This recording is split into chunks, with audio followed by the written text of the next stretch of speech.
Okay, that's it for the night, folks. Don't forget, we'll be back with you tomorrow night at 9 o'clock. It's Solid Soul Night. Until then, good night, and be careful. Hey, the drink gone? Oh, it doesn't matter, Alan. It doesn't matter, you're kidding. Full Bacardi and Coke? Excuse me. I had a full drink there. They've taken it away. We're closed. It's not an all-night bloody drinking club. Full drink? I haven't even touched it. Shut up and get out. Listen, I had a full drink on that table. You trying to make trouble? I'm going to complain about you. Take your hands off me. Take your hands off me. Cheeky son. Leave him alone! Help him! Oh, help him, please! Leave him alone! Oh, look what you've done to him, you dirty man! Shut up. Come on, get out. Oh, I ain't going. I just want to satisfied. And I'm reporting you to the police! Shut up, you little slaggy. Get out. Oi, come on. Out.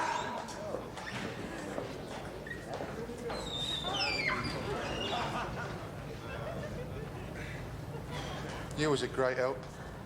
Yeah, well, they weren't exactly the wild bunch, were they? Now, who do I see about getting paid? Me? Well?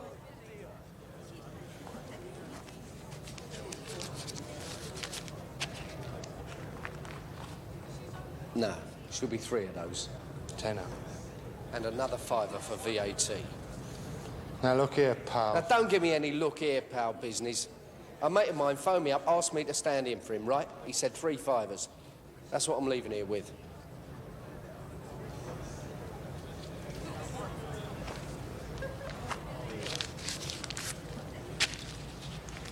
How terribly kind. And the next time your mate can't make it, I'll find a dep. With the money you're paying, you'll probably get Mohammed Ali, won't you?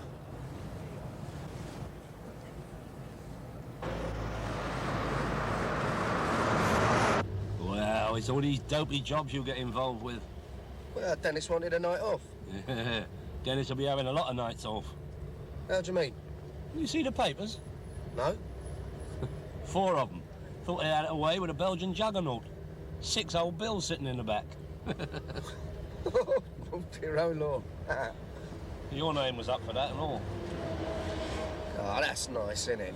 I said, no, not my Terry. He don't want to know about pickaxe handles and shooters.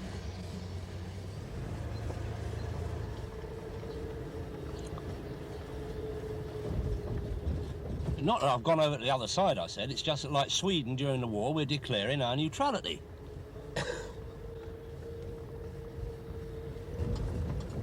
Oh, my good God, what's this? What have you done, Arthur? Stum, Terry. Very, very stum.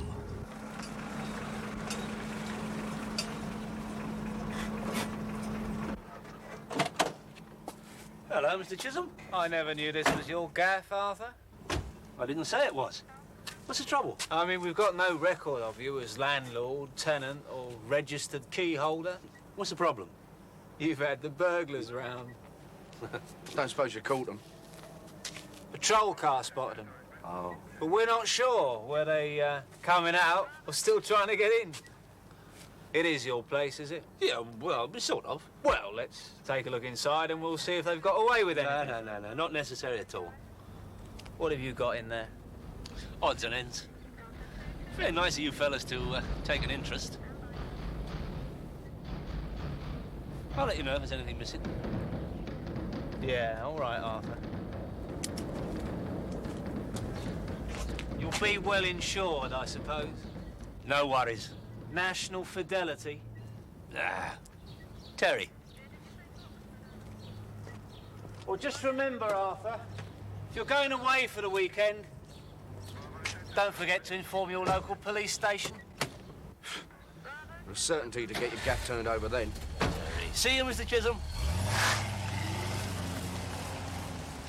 All right, Arthur. No wonder Sir Keith Joseph keeps on about law and order. Everywhere you look, tea leaves.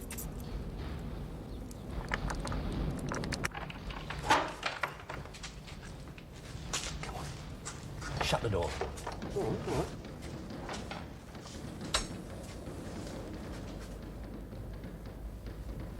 Oh, my. You're at the Long Firm again, aren't you? you talking about? I paid for all this. Spent gear, innit? You want to get me nicked again, don't you? Terry, this is all kosher. Then why didn't you want the law to have a look? Because it's none of their business. Do you think they have the law poking their nose in every 5 minutes down at Harrods? Nice suits. Swedish. Hey, you like a nice Oscar Jacobson, don't you? Get your jacket off. Try this one on. Just your colour. Grey herringbone. There we are. Listen, just because I'm trying it on, don't mean to say I've bought it. No bother. 130 quid in the shops. Oh, yes, you look the business in that, my son. No bother. Oh, yes, you can have that one. 70. Do what? All right, then give me 50. Listen, I wouldn't pay 50 for a suit that fitted. Now, come on, Arthur. This is all bent, isn't it? Terry, on my landlord's life, this is all straight. I have got bills of sale, receipts, invoices. Show me, then. No, the fellas bring it round. The insurance people. Container burst open. Happens all the time. All I'd done was buy a job lot. It's all export stuff. Export? You just said this was made in Sweden. Yeah, well, import as well. Now, look, how about this? 500 copies of the digest edition of the collected works of Charles Bleeding Dickens. Now, you're not going to tell me that's Swedish, are you? Now, what we've got to do is shift this lot and get some stronger locks for those doors. And... And what? Work out who it was who sussed the gear was here and tried to break in last night. I suppose it's never occurred to you that it might be a few pals of the geezer you bought it off of. You know what, young Terence? It probably was.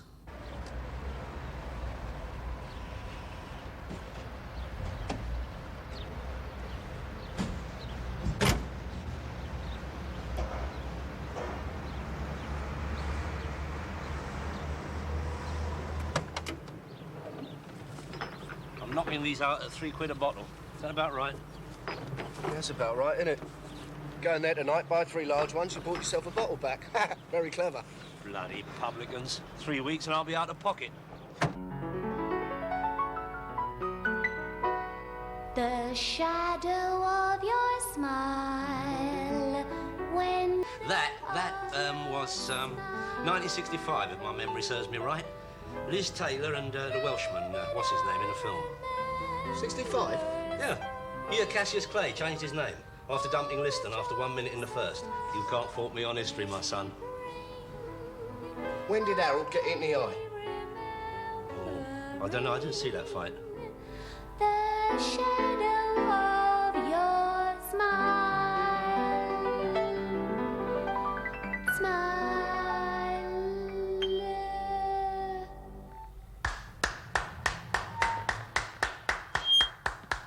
Beautiful. Knockout. Oh, tar. Well, I'll tell you what, darling. Basically, it's a rock and roll pub, you know what I mean? So, So you don't want to know? no, I don't.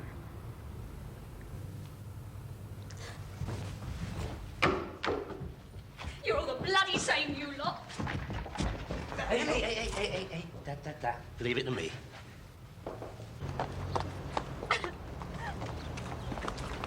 Just a minute, little lady. Don't you let that lot in there upset you. They don't appreciate anything good, them sort of people. Of course they don't. Only a boozer Friday night full of yobbos. See, my dear, your style is more your talk of the town, isn't it? Yeah. Yeah, well, that's what I think. Come on, dry them little tears. You got a motor? Where'd you live? Down the Fulham Road. Oh, well, I better give you a lift home then, eh? Oh, lovely. It's a nice hanky. It's silk, isn't it? I've got another couple of dozen of them at home. Go with different suits, you know. Come on.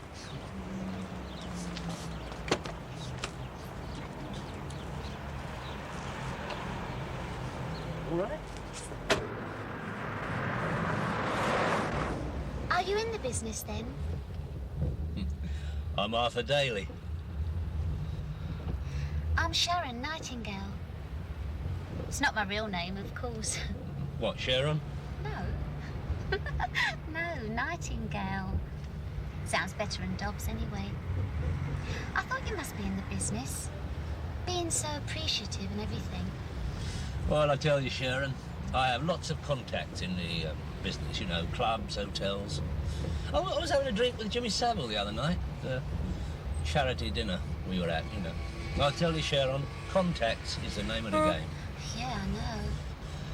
That could be a lot of help to you in your career, you know. Make sure you get the right promotion. The proper handling.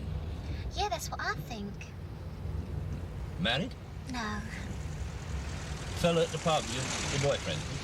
Oh, no, nothing like that. No. He wants to be an agent. He's been to Pitman's Business College and everything. Nice. Oh! Did you see that? In that shop window, a dress. Really nice. I mean, beautiful. I thought I was witness to a robbery or something. We couldn't just go back a bit, could we? Just so as I could have a look. Yeah, of course. Oh, thanks. And you, China!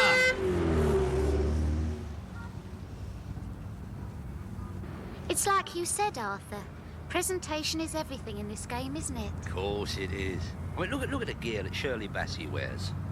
See, on the stage, singing my sort of songs. It'd look beautiful. Do you want to try it on? Oh, Arthur. Should I? When you're with Arthur Daly, sweetheart, it's cabaret time.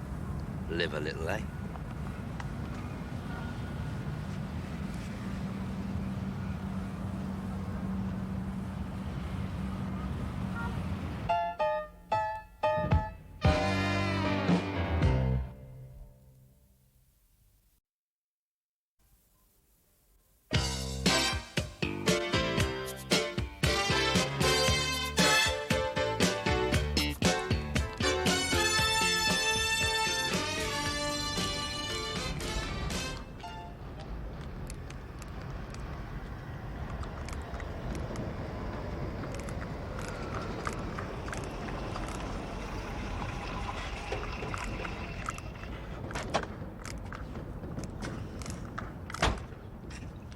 Long lie-in?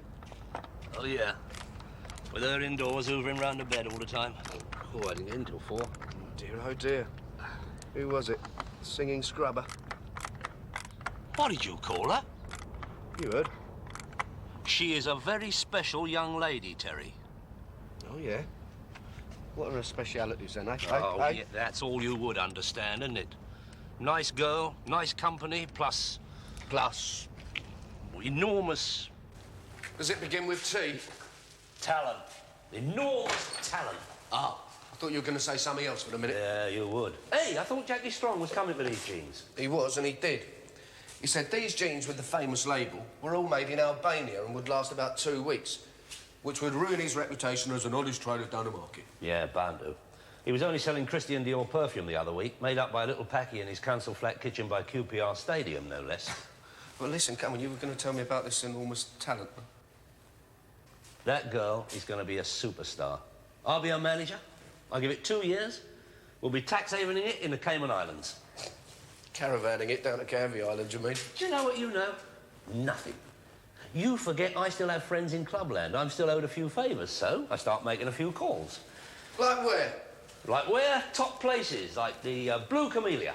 The what? The what, he says. Only one of the most exclusive nighteries in the West End, in Jermyn Street. You know where that is? Arthur, that was closed down in the swinging 60s, along with all the other places like that. The Golden Bangle? Lavish floor show? The lavish floor show now consists of a geezer putting on records while 3 Debs and a rock star have hamburgers and chips. Oh, all those beautiful places.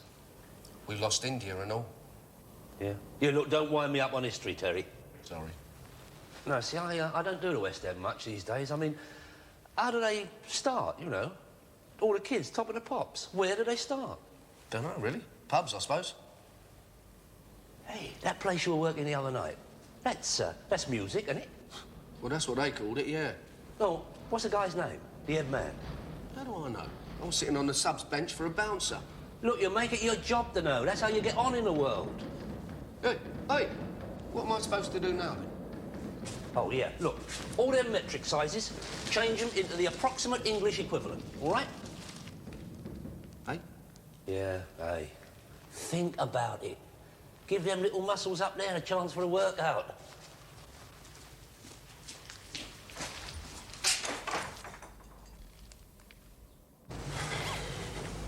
500 kids and psychedelic lights. It all looks a bit different. I'm very glad to hear it.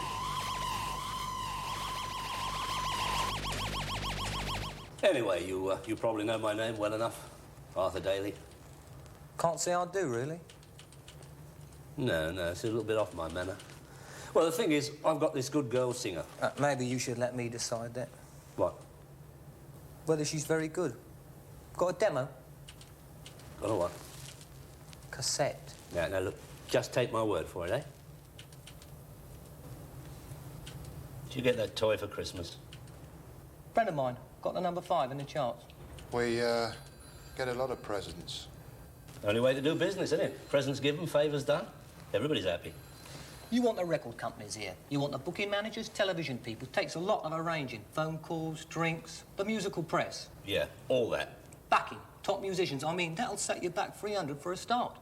My time, my staff's time, all the arrangements, the hassles, my reputation.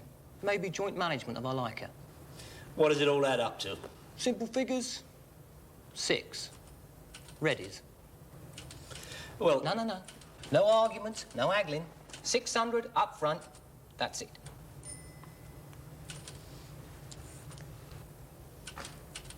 Good chick singer. I mean, you could end up making a fortune. Well, man, in my experience, why would I be interested otherwise? I'd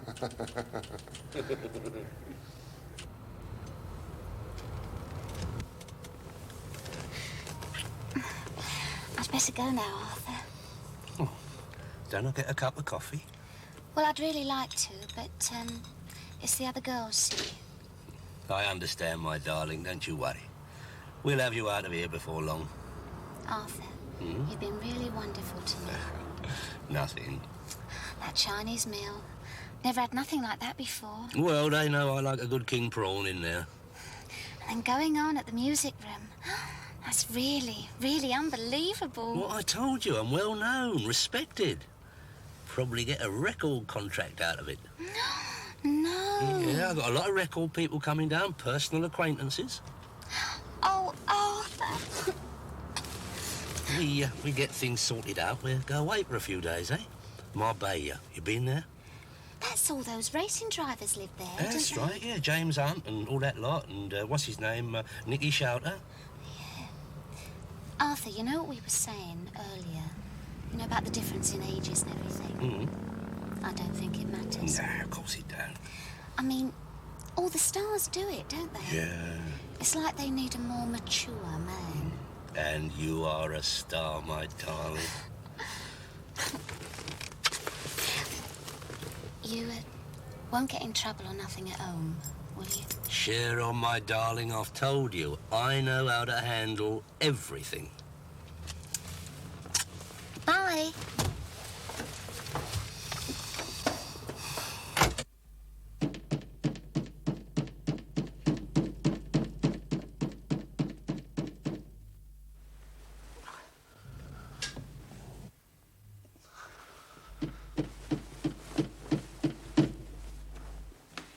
Yeah? Me. What time is it? 4:45. Oh, do you live in this shambles? What are you doing? Is this an early start or a late finish? Early indoors. Locked me out, didn't she?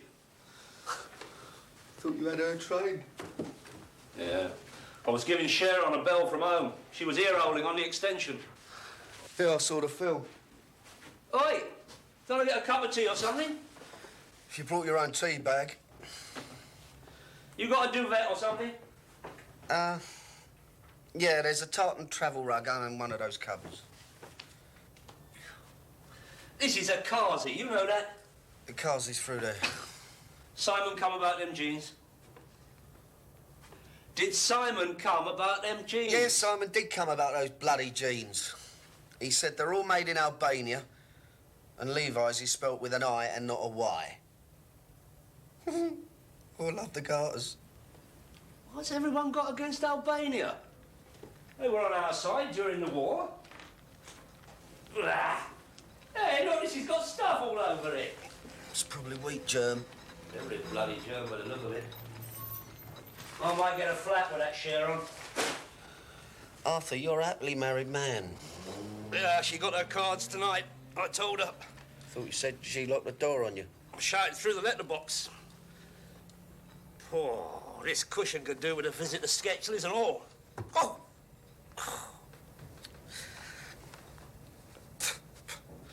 Oi!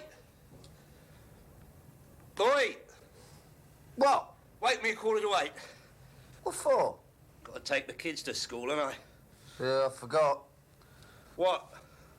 Well, they don't arrive in a Daimler. Get expelled, don't they? Oh, shut up, Terry. I'm trying to get to sleep. Terry, What? put the light out.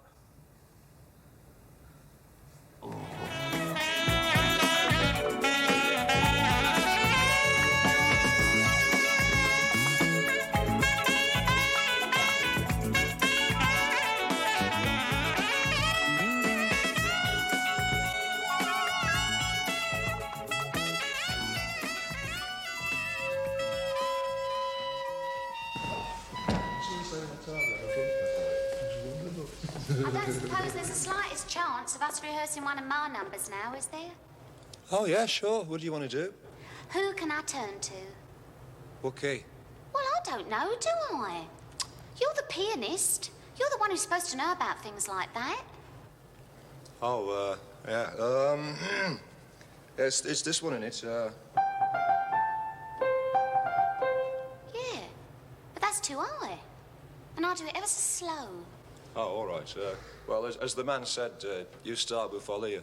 All right? I won't. I never even heard of it. Shut up. What do you mean you don't fancy it? Well, it's not my scene, is it, that kind of music? I am launching a star. Well, there ain't going to be any writers down there, are there? And you'll be glad-handing it all over the place. You don't need me, mate.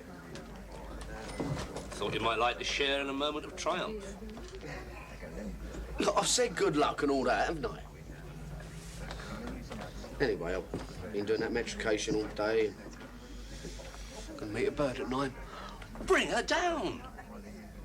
I promised to take her for a Greek meal. Well, give her a quick doner kebab and chips and bring her down. No, she's into soul music. I'll tell you what, I'll see how it goes, all right? Oh, thank you. Very considerate. Oh, and, Arthur, you know the sofa situation. Not tonight, eh? Have I asked? No, but... Hotels all over the place, you know. Well, it's all right then, isn't it? Terrific. Might one inquire who is this little creature that makes you forsake your friends? Air hostess. Oh, not the little dark-haired job. Yes. I mean, she's not exactly jet set, is she? I mean, she's not I'm Mandy, fly me to Dallas, Texas.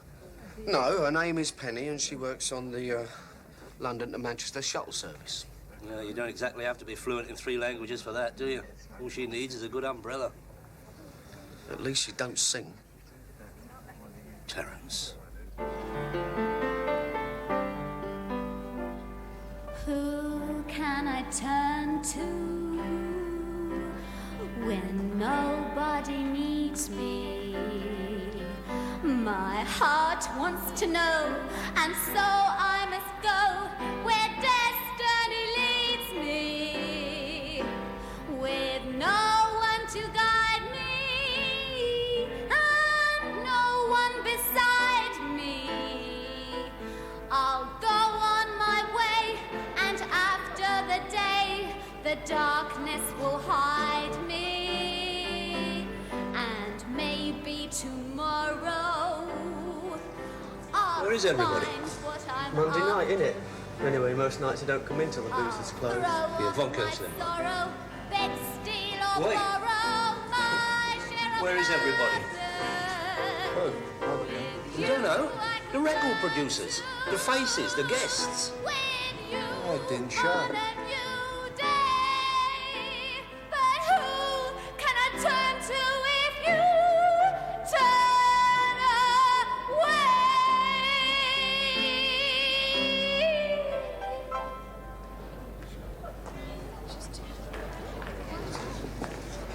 I'll be doing Come Dancing next week.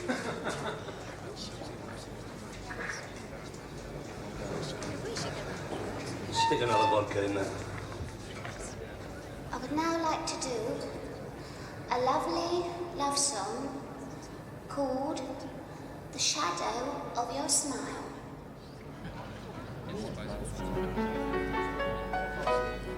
The shadow of your smile when you are gone will color all my dreams and light the dawn. Look into my eyes. Oh, my God.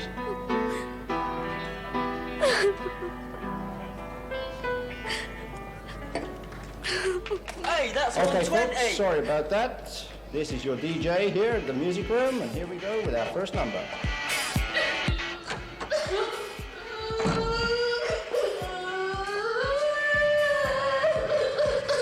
Don't you fret, my darling. Mr. Sonny, I have people who come round and punch your little head in. That's a very nasty threat, Mr. Daly. Made in front of witnesses. Perhaps you'd better show Mr. Daly the door, John. Hey, watch it, watch it. That's an 80 guinea velvet. No, we don't want it messed up now, do we, Mr. Daly? You don't know me, son, do you? Well, we have heard the name. What was that old election slogan? Yesterday's people. That's the trouble, ain't it, Mr. Daly? Times change, don't they? See ya.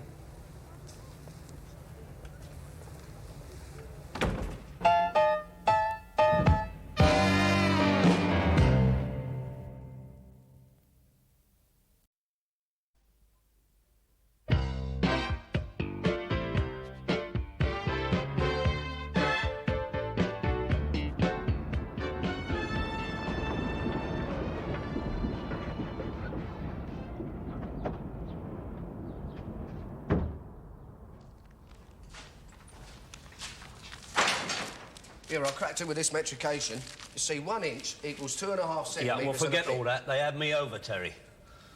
No stars on Sunday. That Chris is going to be seeing some stars.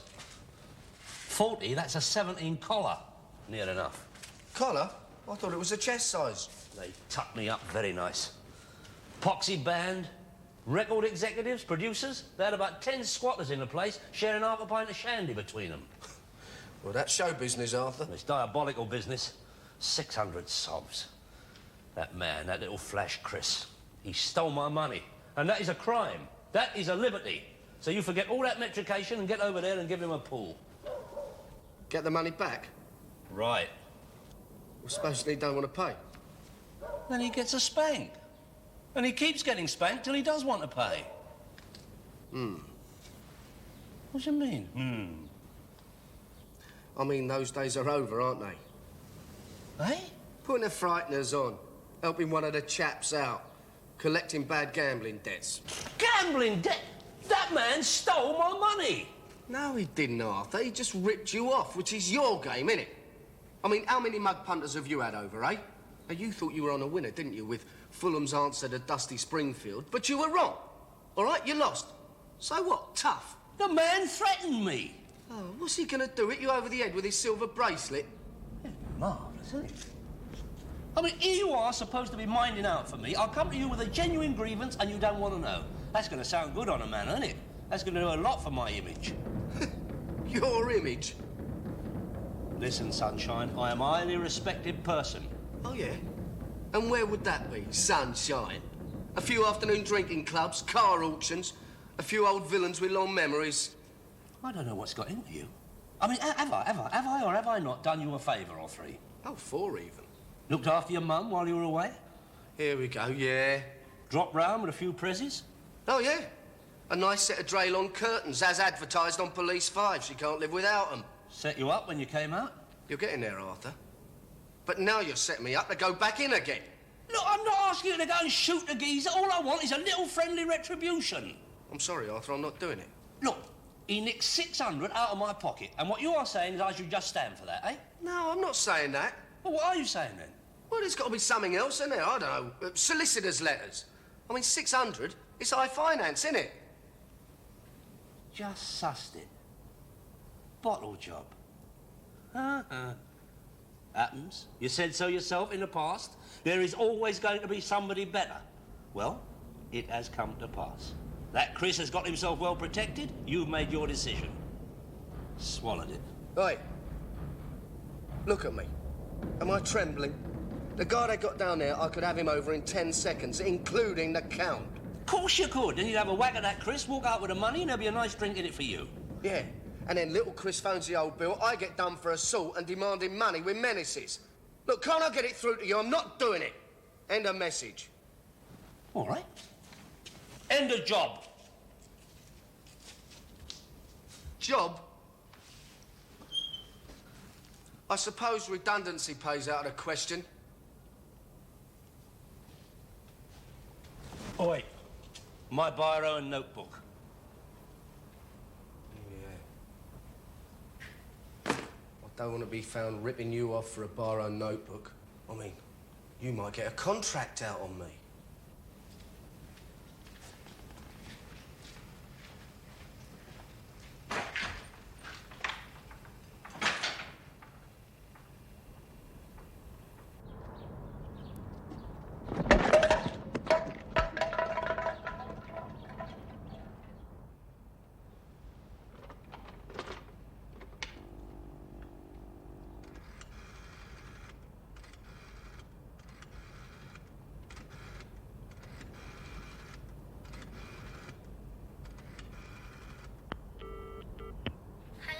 Hello, my love. How are you?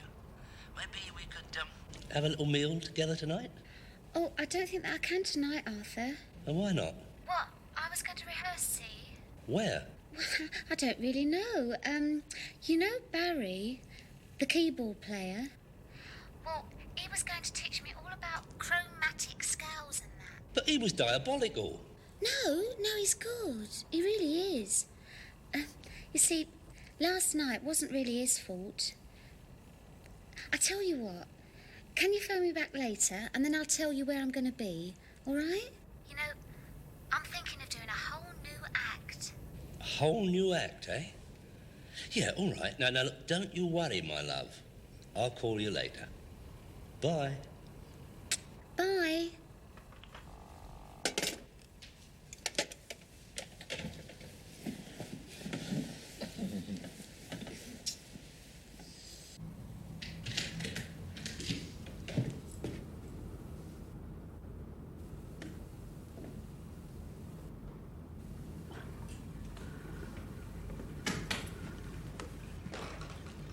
Thought you were working. Where you have gone? 5 minutes. You do this? Well, you can't say it didn't need it. I think I'd better have you living in. Yeah, I don't spoil my uniform. Got to look all fresh and alluring for all those fellas that want to fly me to sun-drenched Manchester. Do that, Arthur. You are romantic. Come back specially to see me. Well, no, not really. Yeah, I mean, that's a bonus, but I had a row with Arthur. What, your best friend? Great pal? All that man is like a dad to me. Yeah, well, best friend wants a favour, but could land me up somewhere where I haven't been for a few years. Oh, don't do it, because I miss you. Yeah, but a pal is a pal is a pal. Somebody hurt him. Only where it hurts most. Pocket. Pardon the expression, but I've got to fly. Got 3 days off in 8 days' time. Thought I'd spend it in London. Be a lot more fun if you weren't in warm scrubs. Phone you, okay? Okay. Oh, and another thing. You love me. Yeah. But get some new bags for your vacuum cleaner. Ta-da.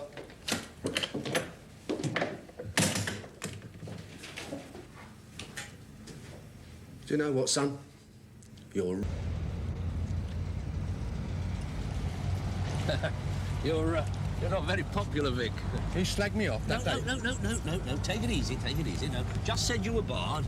Didn't cast any aspersions on you. We better go and have a cup of tea somewhere. Tea? Or are there any licensed premises on the manor where you're not barred? No. I wonder why.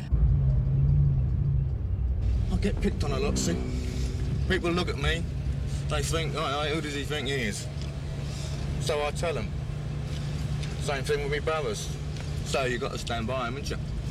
I mean, family. Oh, yeah. Family's a very precious thing. Want some geezer done over, do you? No, just persuaded to pay a little debt. Yeah. We'll drop round me brother's yard. Well, no, I don't think it's a matter for the whole family, Piner. No, it's only round the corner. Just drop by. Eh?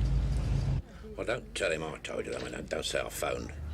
But that Vic, they wouldn't even welcome him in Broadmoor.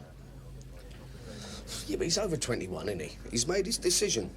Yeah, but Terry, if that goes wrong, and it could, your old pal, and never mind a falling out, your old pal, he's up for conspiracy to murder.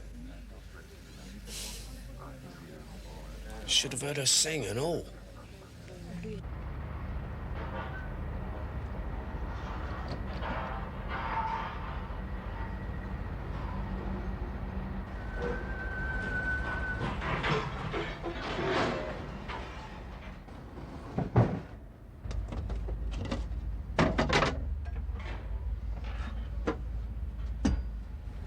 Wait till you see this, Alpha.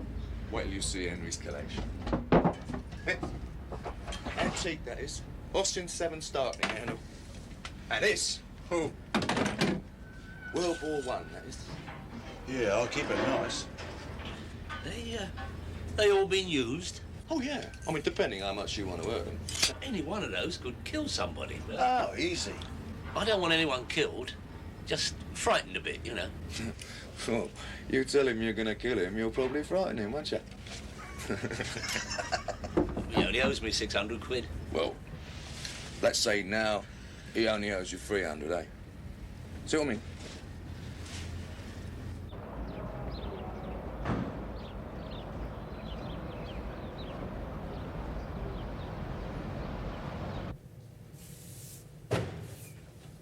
Oi! What's your game? I need to talk to you. John! John! Never mind, John. I've come here to help you. Now be quiet and listen. You had Arthur Daly over, all right? OK, good luck to you. The only problem is, Arthur is a bit tight with his money. If you've come here to threaten me... Just shut up and listen, will you? Have you ever heard of Vic Piner? No, well, Muscles here must have, haven't you? Yeah. He's a nutter. Mad Vic. Now, if he gets hold of you, you'll need more than that St. Christopher to get you home. He's right, Chris. What's he gonna do then? Well, what he wants to do is come in here, take the money, and then give you a good hiding just for the fun of it. And what's your angle? Oh, you're one of those, are you? Everyone has to have an angle. Well, mine's quite simple. Arthur Daly is an old mate of mine, and I can't afford the petrol to go and see him if they lock him up. Secondly, I don't see why you should get your legs broken just for being too greedy.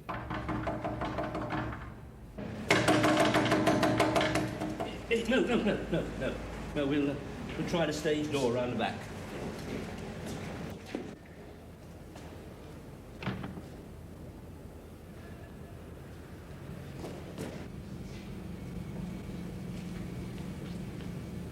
Bit early for the dancing, aren't you?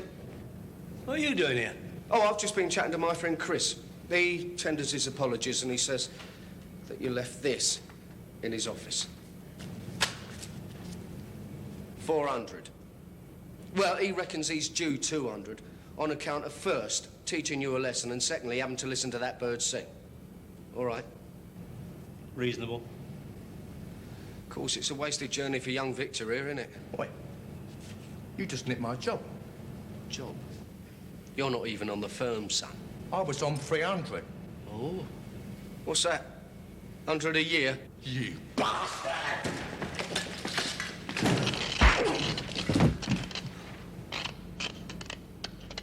I'm surprised at you, Arthur. I always made you a good judge of a fighter. Yeah. Right. Can you hear? Yeah. Look, I'll do a deal with you, Sunshine. You and your brothers don't start a war, and I won't tell a soul that it only took one good left-hander to knock you spark out, all right?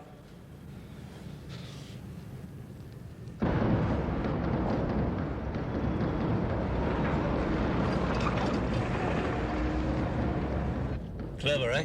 See, together you and me are very, very clever, Terry. Putting Mad Vic in him wasn't too clever, was it? Wasn't it? Well, was it? Well, it got you working quick, didn't it? Oh, my God, what now?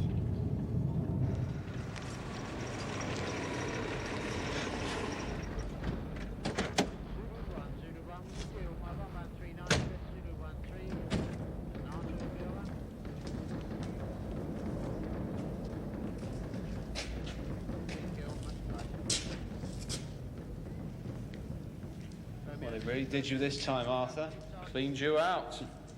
There was nothing in here, Mr. Chisholm. Nothing? Odds and ends.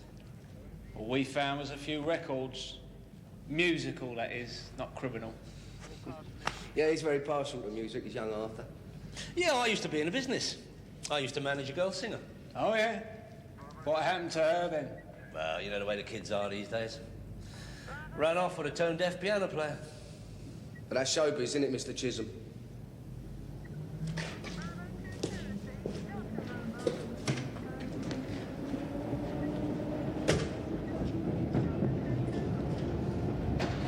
There was nothing in here. Yeah. Odds and ends.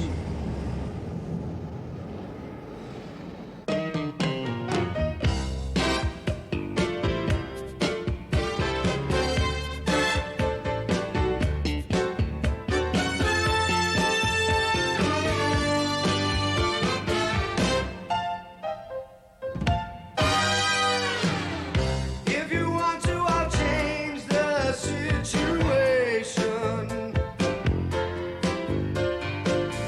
Right people, right time, just the wrong location.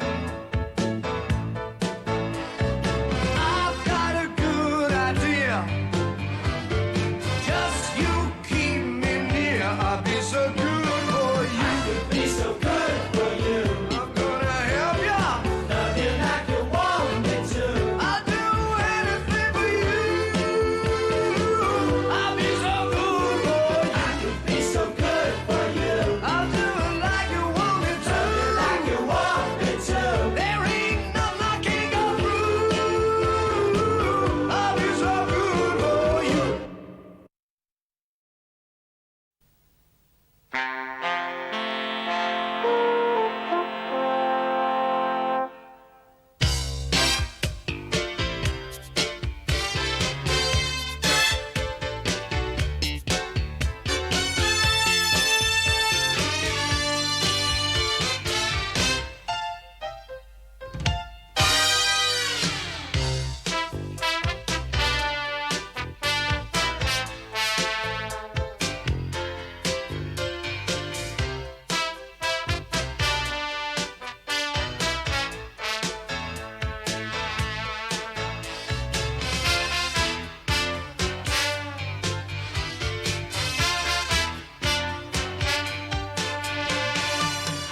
Be so good for you. Love you like you want me to.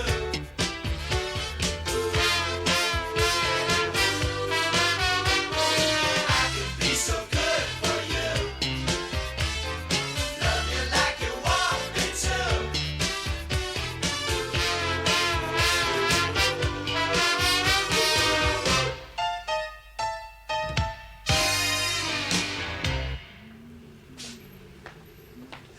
Here we are, then. Ta, Mario. Shall we pop out the back, see how he's getting on? Would he like a coffee? No, no, no. Don't interrupt him while he's working.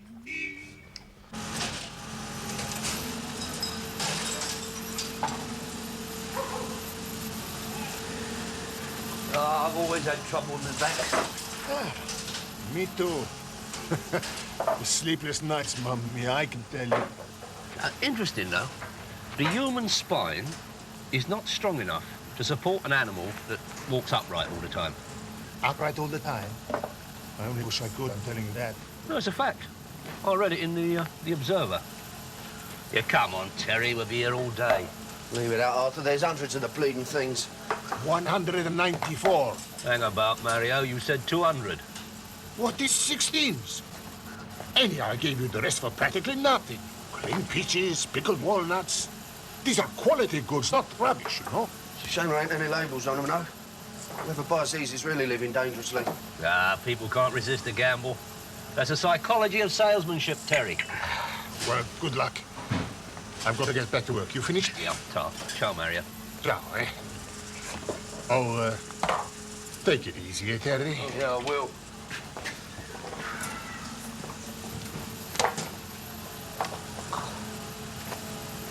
I never knew you had back trouble. Well, I don't talk about it, do I? Suffer in dignified silence. Must be a worry, though. Yeah. Your age. Age has got nothing to do with it. Come on, get them tins on, Terry. I want to be shot of them by this afternoon.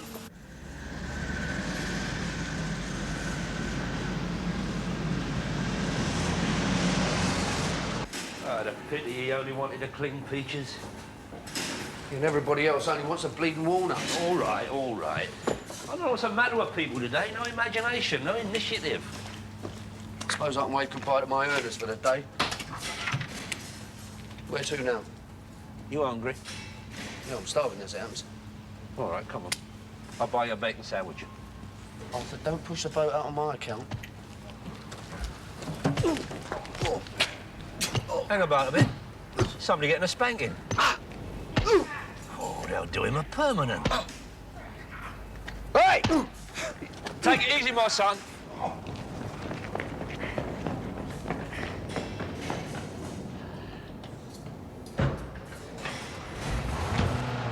You all right, mate?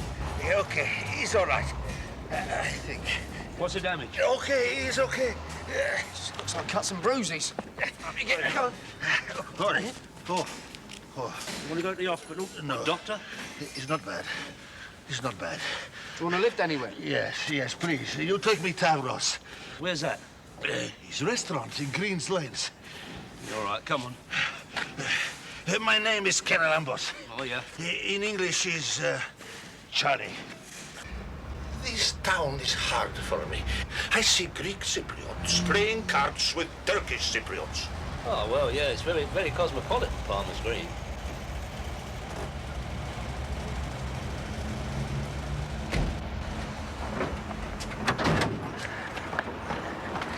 Oh, come on, hold on.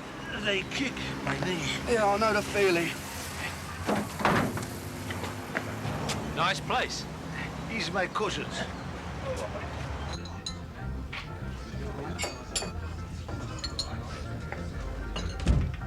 A table for three? Not just now, son. Of course they don't want a table, you idiot. Charlie, what the hell is the matter with you? Slight accident. Well, you could have brought him in the back way. What will the customers think? Through here.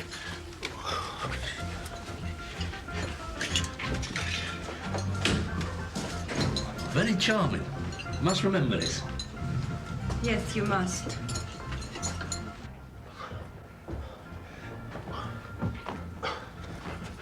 Hey, Terry, get him. Yeah, all right, hold on. There you go, son. Yeah, I'll get a chair. There you are, sit down. It's okay. You all right? What happened this time, Charlie? My name's Daly, Mrs. Costas. Mrs. Costas. Well, me and my partner, Terry, come upon this gentleman being set upon by 3 young hooligans. Giving him a right good hiding, they were. And we stepped in and helped him out. Are you hurt? It's not bad. Sorry, Christina. My cousin has been in the country 3 days. He seems incapable of keeping out of trouble. Please, Christina, I am making no trouble. I am drinking coffee. Hey, Turk, ask me if I have seen the new monument in Nicosia to the brave Turkish soldiers who invade Cyprus. What am I to say? I tell him these brave Turkish soldiers who shoot my brother when he has no gun. I tell them that. What did you expect, you fool? It's not my fault. I must get back to the restaurant. Thank you for your help, Mr. Haley. Daly. Arthur Daly. You might have a word, Mrs. Costas. Well, if it won't take too long. Yeah, Terry, go and start up the van, will you? Yeah, all right. Ta-da, mate. Look after yourself. Bye-bye. I suppose you want some compensation for your trouble. Now, Mrs. Costas, do I look like that sort of person? No, I was wondering, do you get much call for pickled walnuts? Pickled walnuts? Yeah, you know, bung them in a moussaka or something. You can bung anything in a moussaka. Oh, no offence intended, Mrs. I don't get any call for pickled walnuts, Mr. Daly. Thank you very much. No, it's just Goodbye. a thought anyway. So long, Charlie. Bye-bye, Mrs. Costos. From now on, Charlie, you keep your mouth shut. I will not allow your obsession with what happened in Cyprus to jeopardize my restaurant. Handsome woman. Capable too, I should think, running a restaurant like that. Wonder where the old man was. I didn't see him, did you? Fancy your chances there, do you? Well, be dead handy, wouldn't it? Pop in for a little bit of tender loving care. Nice fillet steak on the house. Arthur, she couldn't wait to see the back of us. Oh, yeah. You understand the machinations of the passionate continental, do you, Terry?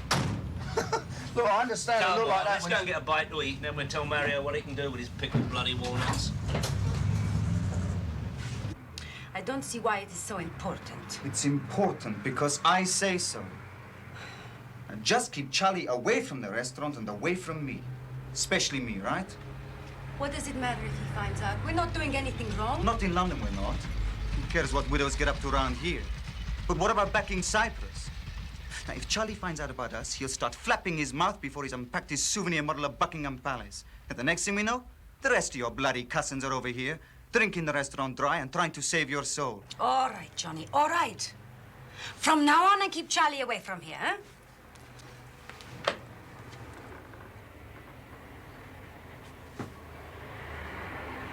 Johnny, I want to talk to you about Omar. Well, I don't. I have to do something about him, Johnny. He could make trouble for the restaurant. I was thinking if I offered him a cash sum... No way, Christina. Now, we can make good money from this place. And when I say we, I mean you and me. Now, you let Omar and his Turkish hordes get a foot inside the door here, and I'm off. Do you understand what I'm saying, Christina? Yes, you're right. I've got things to do. 2 slices of mortadella. First comes in a woman. Very smart, a bloody foreigner. She wants to know, where is the man who drives my van? Thank you very much. Your change, sir. There we are. Come again soon. 2 slices of mortadella. Then in comes a man. Not so smart. Even more of a bloody foreigner, so you can hardly understand what he's saying. And he wants to know, where is the man what drives my van? What do you do to my van? Hit a man? I'm sorry, Mario. They come in asking questions and they buy nothing. Well, I don't know what it's all about. What'd you tell them?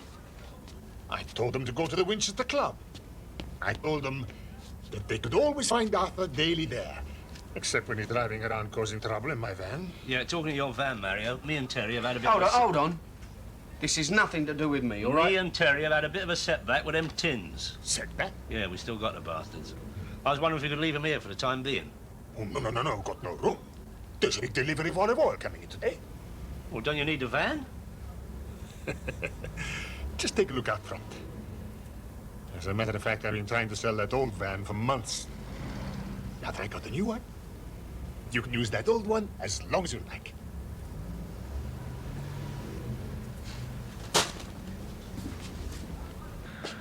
Bloody tins are beginning to haunt me. Whitechapel Italians, they're all villains. Hey, look, you better get down to the Dragon. At least there'll be some money coming in from somewhere. Drop me off at the Winchester. You reckon it was her from the Tavros? Well, of course it was. I reckon the other one was Charlie. God knows what he wants. God knows what she wants either. Well, it's obvious, isn't it? Case of instant attraction. I thought it was instant hatred. Nah, she didn't want to let on in front of everyone else. I see your point. I mean, fancying you, she'd want to keep that quiet, wouldn't she?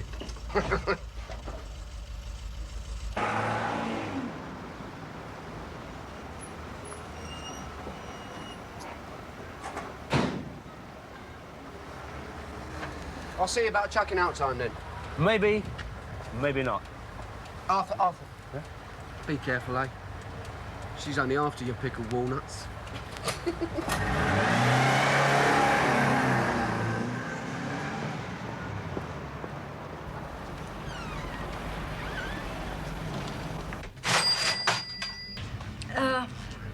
Arthur, would it be possible for Terry to wear a tie and a suit, huh? We must be discreet. Right. Don't alarm the punters.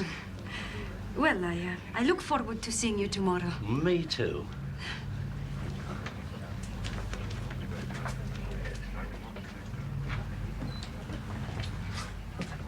Very tasty. Missed out, did you? You mustn't rush these things, Dave.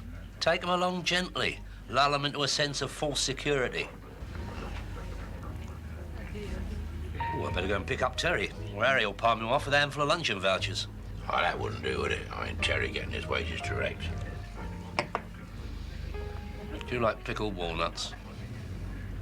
No, they turn me right up. Yeah, you and a million other people, it seems. I think we got a gatecrasher. Oh, my God. He's all right. He's a mate of mine. Hatter.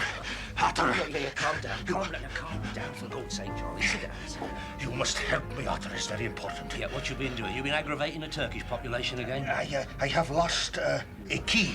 Yeah. I think in the back of your, how you say, lorry. Your van.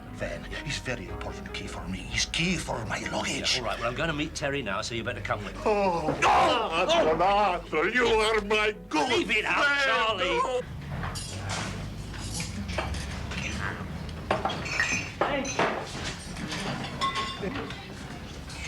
Come on, lads, finish up.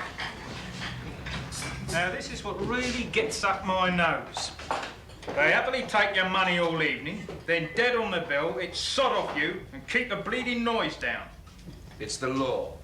Up the law. Come on, let's go. I'm finishing my drink. Good luck, then. Come on, sunshine, on your bike. Touch me, John, and I'll do you.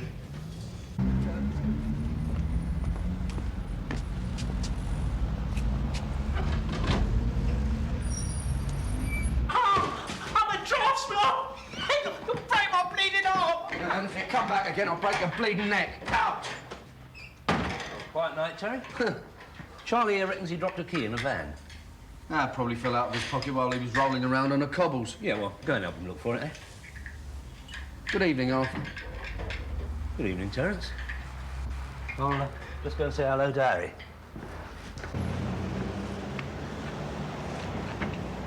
How are you feeling now? Oh, I hurt a bit, but leg much better. That's good, isn't it?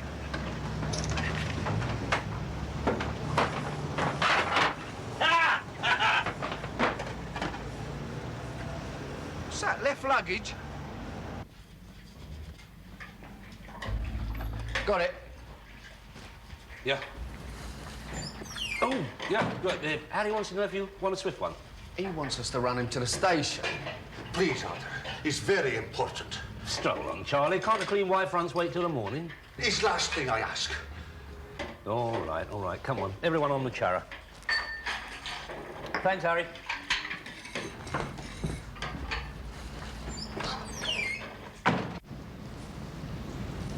So, Christina says that... Christina now, is it? So, Christina, she says she wants you to look out for this Omar geezer. Oh, come on, where's Laughing Boy and his treasure chest? I'm dying for some kip. Here he comes. All right, Charlie. Hey, mind them tins, don't dent them. Your poor little woman. Now, what's this hotel? The Makos?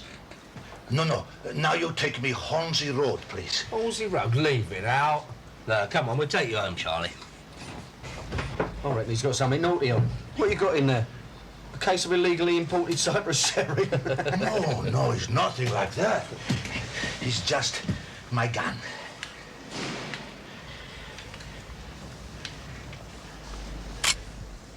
I am sorry, Terry. But you take me Hornsey Road, please. It's very important.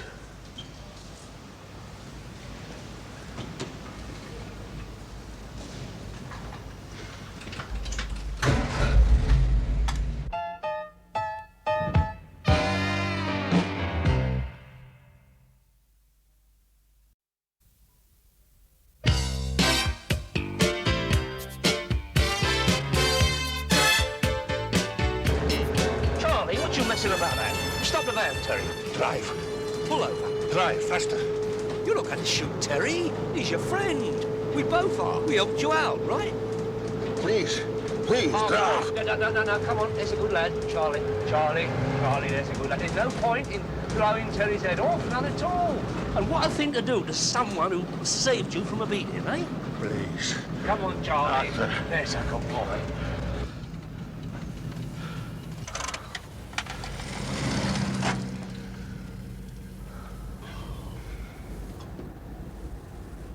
Sorry. Very sorry. Listen, Sunbeam, you ever do that again, I'll break your legs. Oh, where'd you get this, Charlie? War museum? No. This is my grandfather's. I have to cut the barrel fit case. He would be mad with me for that. Well, I should think so, too. That's vandalism. Yeah, look at Terry. Look, he's quite upset. Yeah. With this shotgun stuck in my ear hole, I do tend to get quite upset. Antique shooter like this, you're probably in the safest place. Terry, forgive me. Don't touch me. Now, come on, Charlie, where's this hotel you're staying at? The Turks, they bomb village. Then the soldiers, they come. He's curfew. But my brother, he's stubborn. He sit outside his house in the evening like a Greek, he said. He's the Turkish soldier. Shoot him. You? Where was you? I was in my house obeying curfew. Yeah, but how do you know it was this geezer that did it? I have information. His man here tells me a Turk is boasting. He knows name of my village, the name of my brother. This man, he knows everything. Yeah, but who is this man? He is a Greek Cypriot. It's a very sad story, Charlie. But you go round London topping Turks, all you'll get is banged up where they don't serve kebabs. And what about Christina? Oh, yes, it's Christina. Yes, Christina. She'll do her nut, won't she? Yeah. Come on. Now, you be a good boy.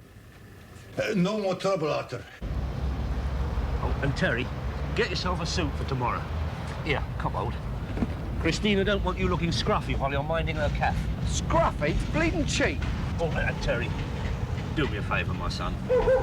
Observe the speed limits. I mean, it's not going to be very clever to be stopped while we've got Charlie's amputated shooter on board, is it?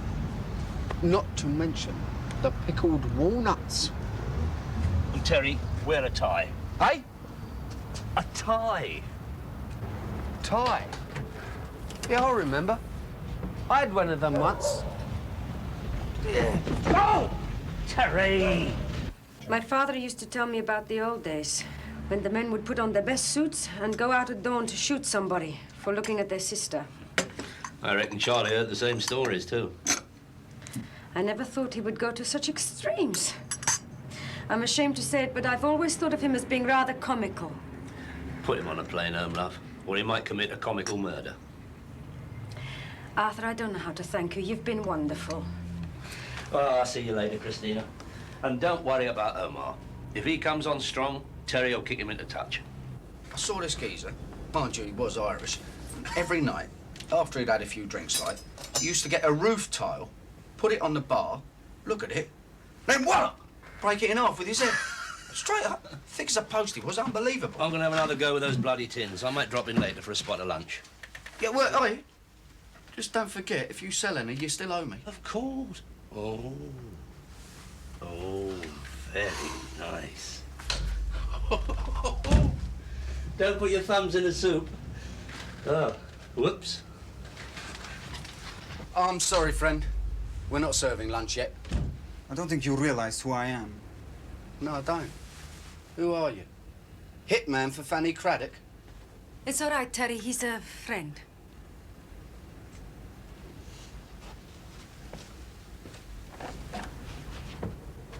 Whatever you're paying that bloke is too much. I have to protect myself, don't I? You won't let me deal with Omar in my way. Well, I have to keep him at arm's length somehow. Hey, Terry. Yeah? I had it up to here with being a waiter. Terry, I'm strong, I don't smoke, I don't drink. I do karate. You think I could get work like you? Well, are you intelligent? Quick thinking? Oh, yeah. You got initiative? Definitely. Then no. You're overqualified. I just want you to tell me what to do. First of all, sort out your comedian of a cousin. Ship him back to his goats, whatever he's got. Come on, we'll go and get him a ticket right now. All right. Then I'll tell you what to do about Omar. In the meantime, your tame bouncer can mind things, okay? Yes, okay. Charlie's gun in here? No. I hid it in the storeroom. I'll throw it off a bridge or whatever it is you're supposed to do. Yeah. Christina, why don't you go and bring the car onto the front? I've got a few calls to make. Johnny, listen, I don't mean to go on at you, but I just want you to help me. I understand. Now I'm helping you, right? I get the car.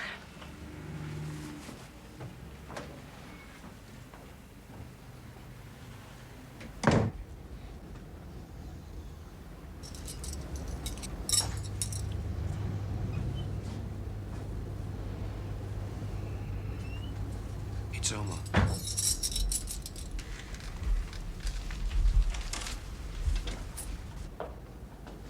Help you, gentlemen? I've come to see Mrs. Costas. Oh, she's not seeing anybody at the moment. And she'd better see me. No. She particularly doesn't want to see you. I'm amused that Mrs. Costas should go to such lengths employing a bodyguard. But if you will not tell her that I'm here, Shafiq will fetch her for me. Yeah, well, I suppose I can't stop him trying. Shafiq.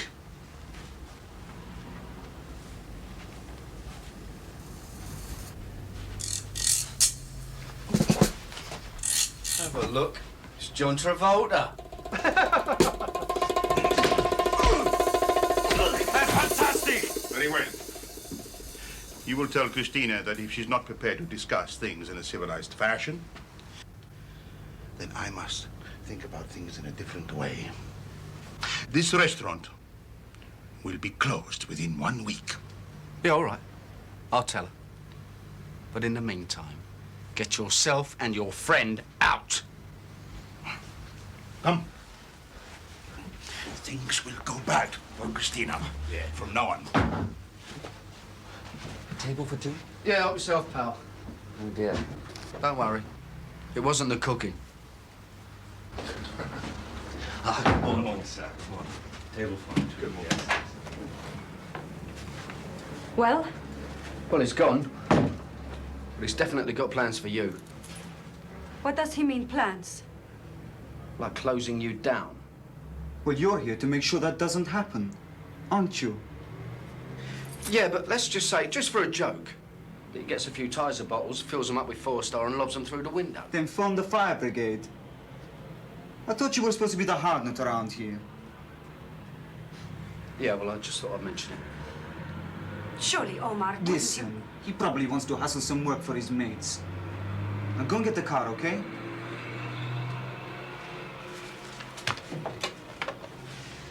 You get back in the restaurant.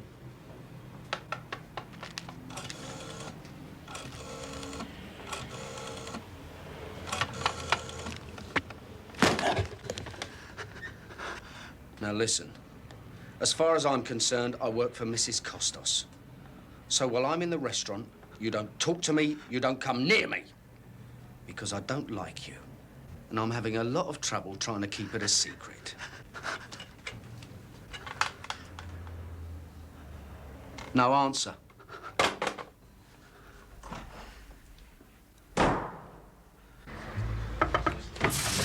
Please, take number 5.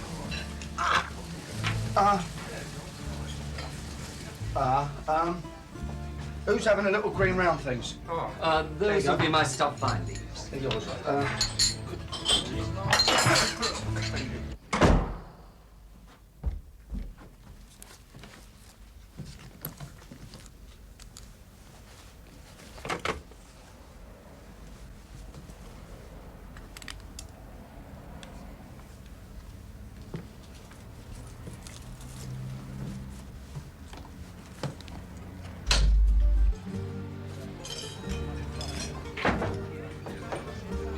Terence, table for one. One what? Then goes your tip for starters. Well, talking of starters, bung us a menu. Ta. You can't sit down with the customers. It looks... No, listen, Arthur. Only joking. No. How's it going? Well, you've got competition. Oh, yeah? What kind? That young geezer just going out the door. He is Christina's. Joking. Any sign of Omar? Oh, yeah, Omar came in with a little friend. Had to give his friend a smack on the wrist, so they took their custom elsewhere. But I think it was just an opener. I reckon they'll be back for the second leg. He's no more than a bit of a boy. That's right. You'll have to settle for being a father figure, won't you? Me? I don't give a monkeys. Leave it out, Arthur. You were all over her. Business, wasn't it? All it needed was a little charm, and here you are earning a nice little wage, and here I am ordering lunch on the house. Now, you listening? Do what? Avocado vinaigrette. Hold on. Lamb kebab. Oh. Green salad. Nick? Boy, come on, where's your little book? Nick!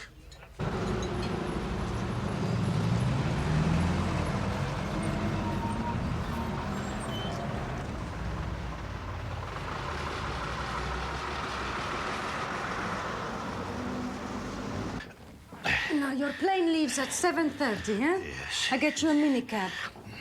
No, I take you myself. If I spend more time with you, none of this would have happened. I see you later.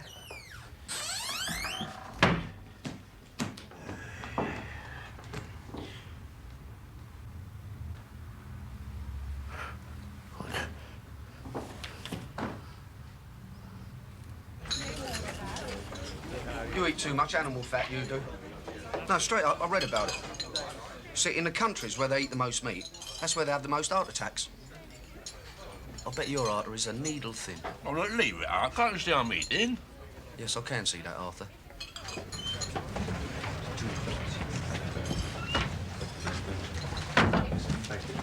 Hey, diteli se tuo. Scassa right. It's the cholesterol, isn't it? What's that about? It's Peter, Greek bread. This stupid bastards aren't supposed to deliver at lunchtime. Very tasty, this, Nick. I tell the chef. Someone lost a thumb.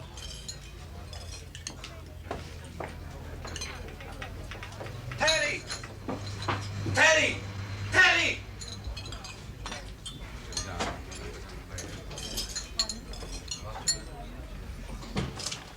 And those bastards who bring the bread, look what they do.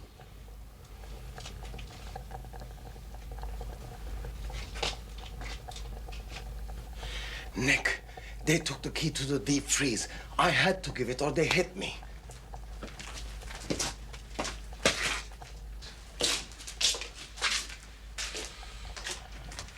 Ah. Well, that's diabolical. Oi! There's a geezer out front says he's a borough health inspector. Anything the matter? Oh, my good God.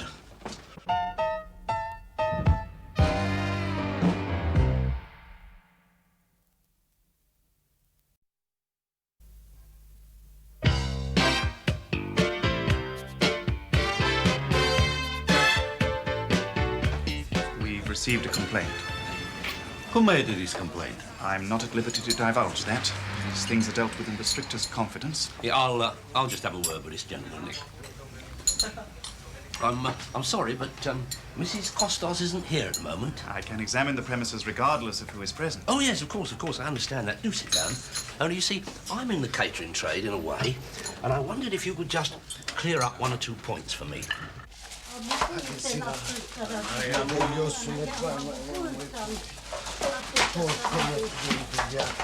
Here, hit them with this. Do me a favour. He's coming. You must.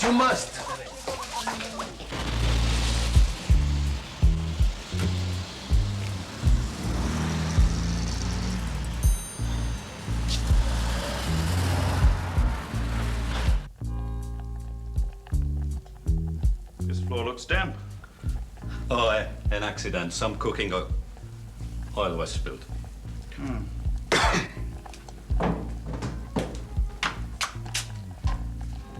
What's going on here? Spot check, Mrs. Costas. Tissi bene. Huh? I don't understand this, sir. We've never had a complaint before. Nothing to be ashamed of. Actually, I'd hate to have to close you down. Do you mind? Oh, sorry. Hello, what's this? It's a ladle. Funny place to keep a ladle. Well, Well, that settles it. I must talk to Omar. Try to come to some agreement. Now, hang about, Christina. Look, like you said, just because your old man steps off the... passes away, it don't mean Omar can come in here and start playing tunes on your till. Well,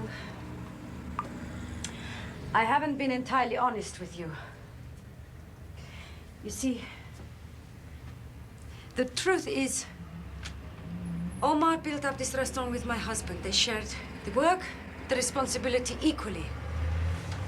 When my husband died, it turned out that the restaurant was legally mine.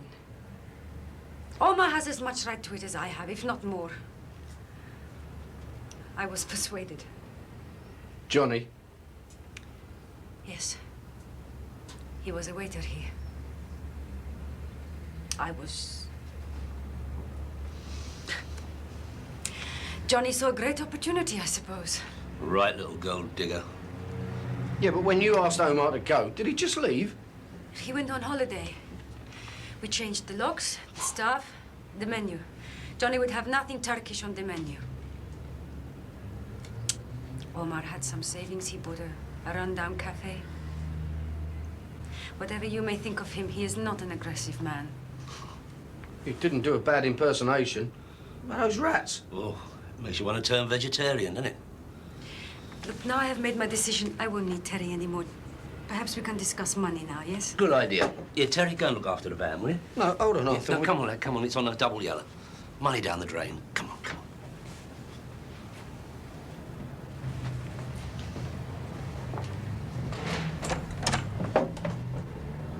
Would £150 be reasonable? Christina, please, not for me. But I suppose, Terry. Johnny, he won't give you any aggravation, will he? Oh, no. Once he hears that I've made it up with Omar, he'll be off. Don't worry. I can handle Johnny now. So, I suppose your opinion of me now is not what it was.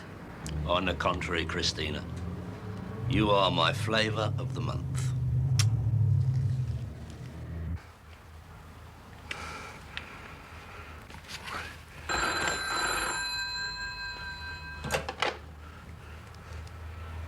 Yes? This is your friend speaking. Please. Please, leave me alone. Listen to me. I spoke to him again. I asked him what he would do if a son of the man he killed came to him with a gun. It never happened, he said. They were not a family of honor. You must not say those things. It's not true. They were not a family of honor. I show him who is family of honor. Arthur? Terry?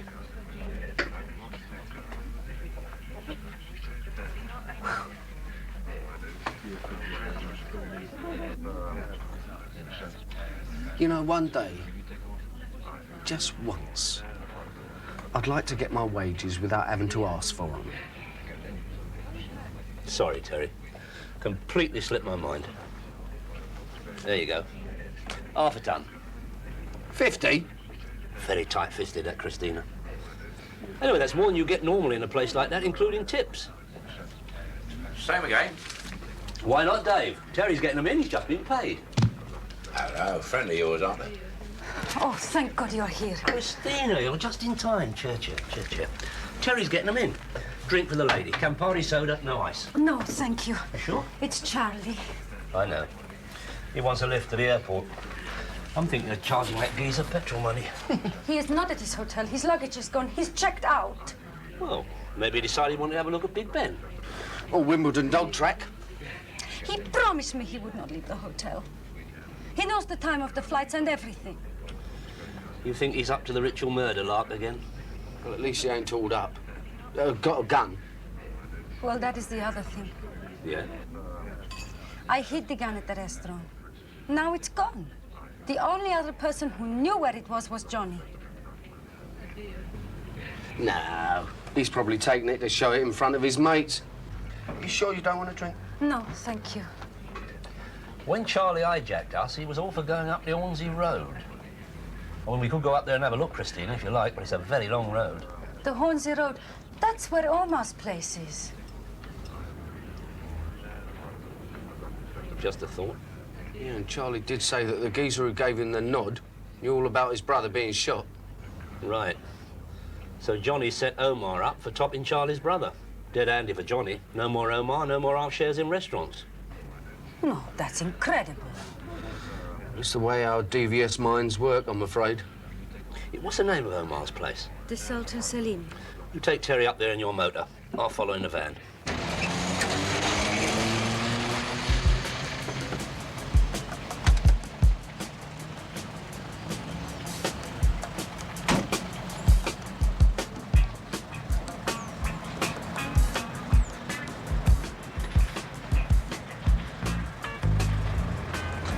Hornsey Road. I'll tell you when. You must be looking forward to this. I'm not killing this man for my own pleasure. Of course not. You're doing your duty.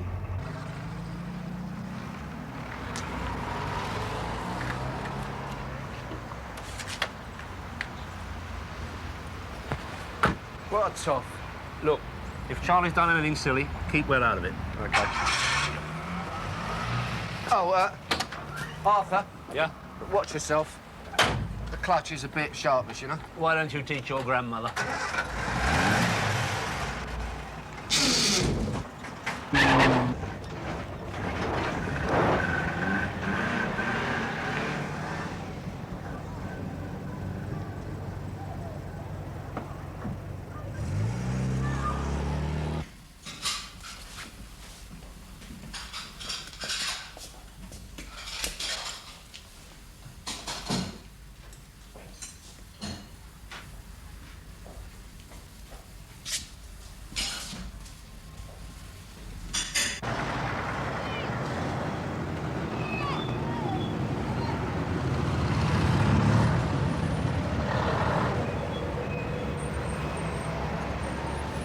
Go through that blue door. Yes, I understand. But just get back here fast. And I mean fast. We'll have you on a plane within an hour. Good luck.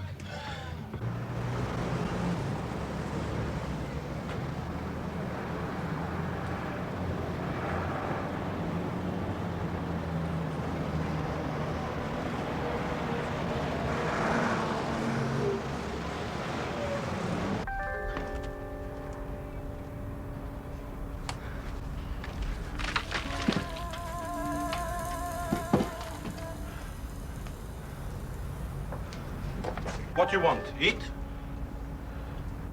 Wrong way. Come here. Nobody's supposed to come in here.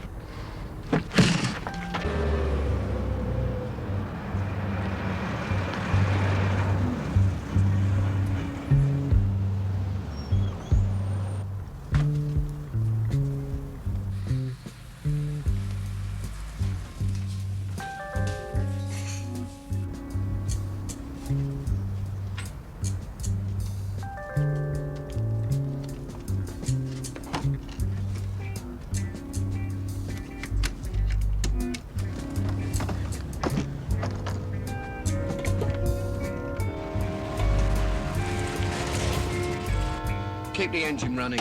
Terry, tell Omar everything will be all right about the restaurant, please, huh? Yeah, all right. If Charlie hasn't put him off the catering business for life.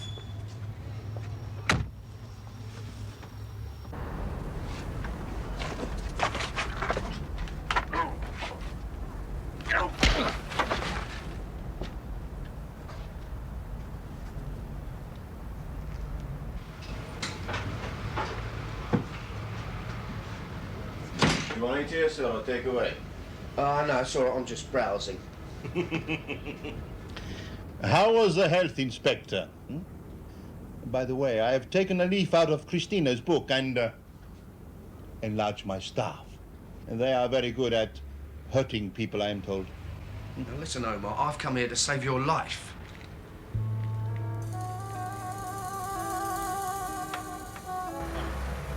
I want to report a shooting.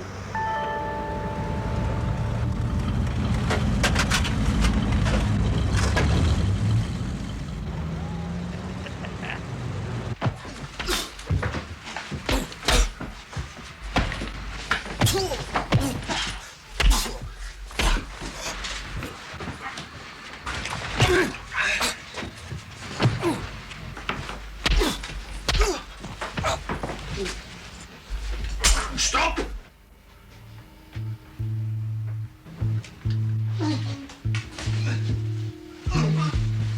Stay where you are! Or I'll show you some new ways of using sword. And you put that gun down. Terry, please, you must get away from here. Who is this madman? Don't talk. He's a Cypriot. His name is Charlie. And his interests include blowing your head off. Terry, please, no more talk. You must go. But this is Christina's brother-in-law, you great Cypriot Burke. He had nothing to do with your brother. That was just Johnny telling you stories. Stories? Yes. Getting you all wound up so you go round blowing holes in people that he doesn't like. Now, Christina's outside. Go and ask her if you don't believe me. Oh, for God's sake, put that gun down!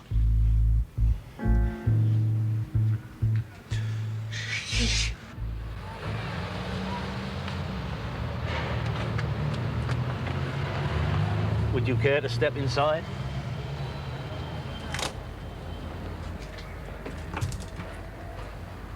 Charlie, that's no way to start a family reunion.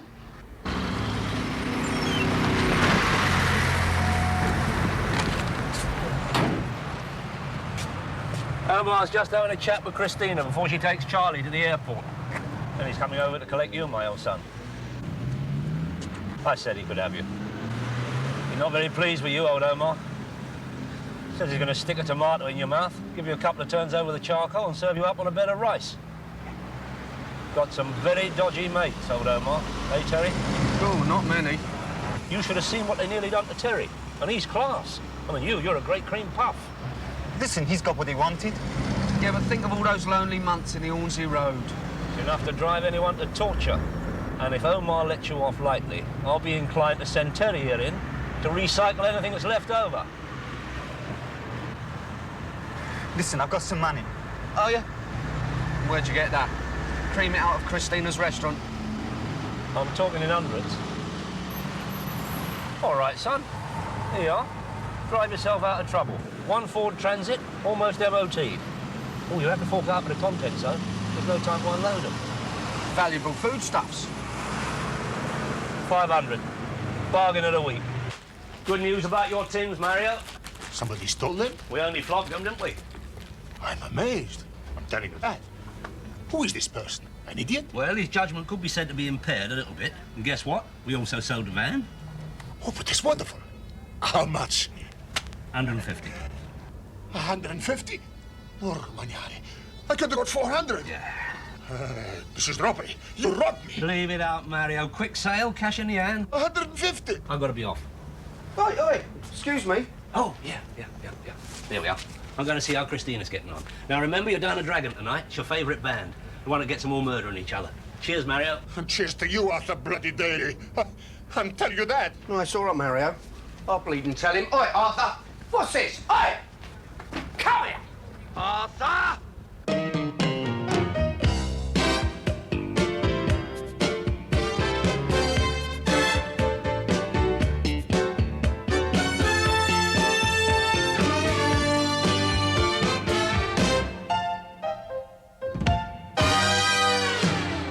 If you want to, I'll change the situation. Right people, right time, just the wrong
how much is all that?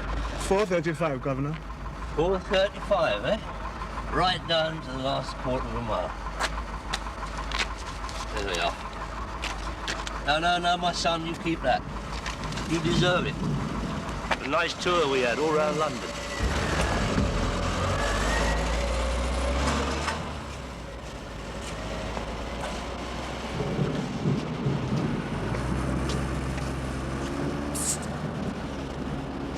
Arthur. What's that? Arthur. Arthur. Who's that? It's Billy, Arthur. Billy!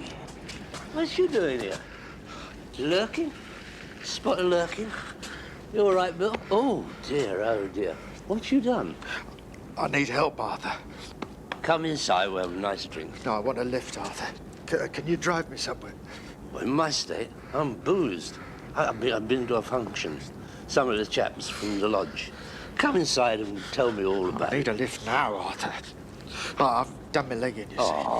Are we friends, Billy? Are we mates? You will get a lift, my son. You will get a ride to the ends of the earth. Lean on me.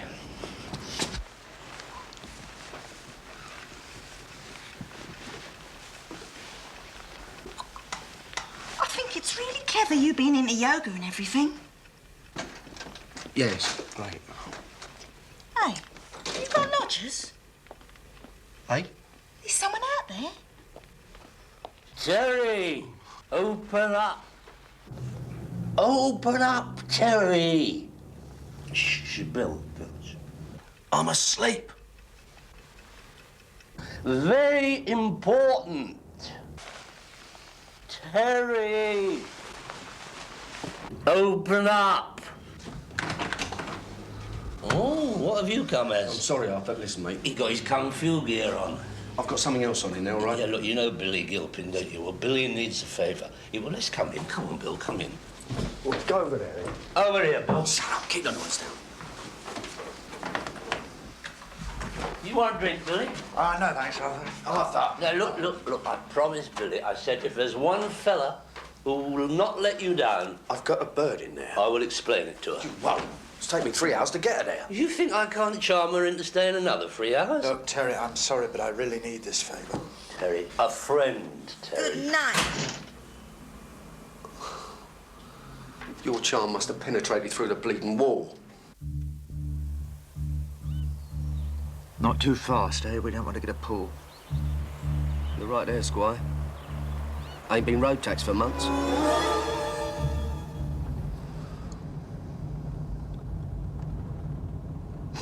Don't you want some music? No, quite honestly. I like that one, Friends. Because you've got to have friends. Old Klingman and Linhart. What? They said it. I mean, the bird sings it, but it's old Klingman and Linhart wrote it down. I won't forget this. The way I see it, a friend is a guy, you can look him up in the middle of the night, and he'll help you. No questions, nothing. See? You haven't asked, have you? Asked what? How come Pretty Billy's got a bruise on his face and a bad leg? How come he wants a lift in the middle of the night? I don't want to know. Well, that's good. Anyway, I've given Arthur an address. He'll see you well looked after. I thought it was all down to friendship. People I've been with, you see, they don't understand that sort of thing. Slags. And the filth. No way are they going to believe my story. And I don't want to hear it, Billy.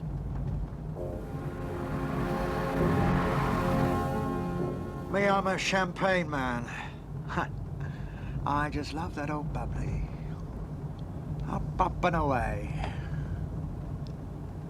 But then I get these downers, see?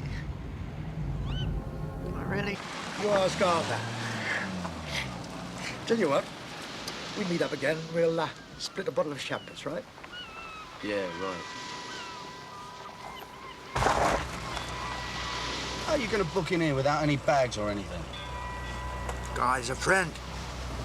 No friends, Terry. You ain't even got a life.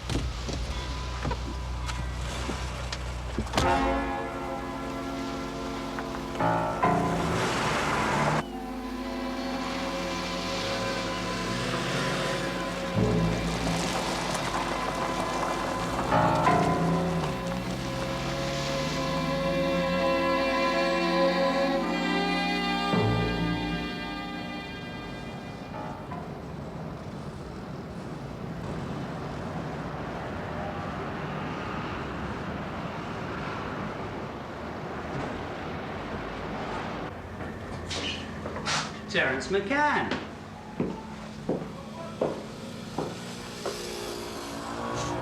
I'd never have guessed without seeing that. Yeah, you must have seen quite a few in your time. No. It's the Marks and Spencer executive line suit that does it. You've got no right breaking in here. Breaking in? We were kindly allowed access by your associate. I was having a kip. Shall we take a ride down the road? What if I say no? That would be silly, really. Because all we want to do is have a talk with you. Thanks, Arthur. Wherever I go, Terry, I see dirt. Wherever I listen, I hear lies. And I've always had a kind of faith in you. No trouble for 5 years now. I thought you were a walking testimony to the reformative powers of the British penal system. And then, suddenly, you're running a minicab service for nasty villains like Billy Gilpin. I gave him a lift. That's no crime, is it? Well, it depends. I mean, say two scoundrels walk out of a shop with a string of pearls that doesn't belong to them and somebody gives them a lift. That's a crime, isn't it? Eh? Yes. And what about attempted murder? That a crime in your book? Or aiding and abetting the escape of a man wanted for attempted murder? I don't know what he did.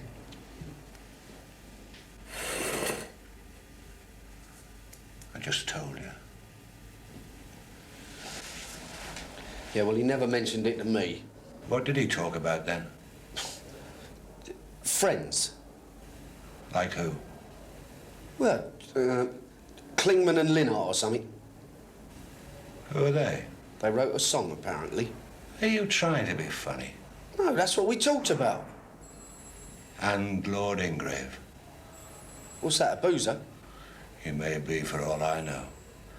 It's also the name of the man that Billy tried to murder. Well, if he did, he never mentioned it to me.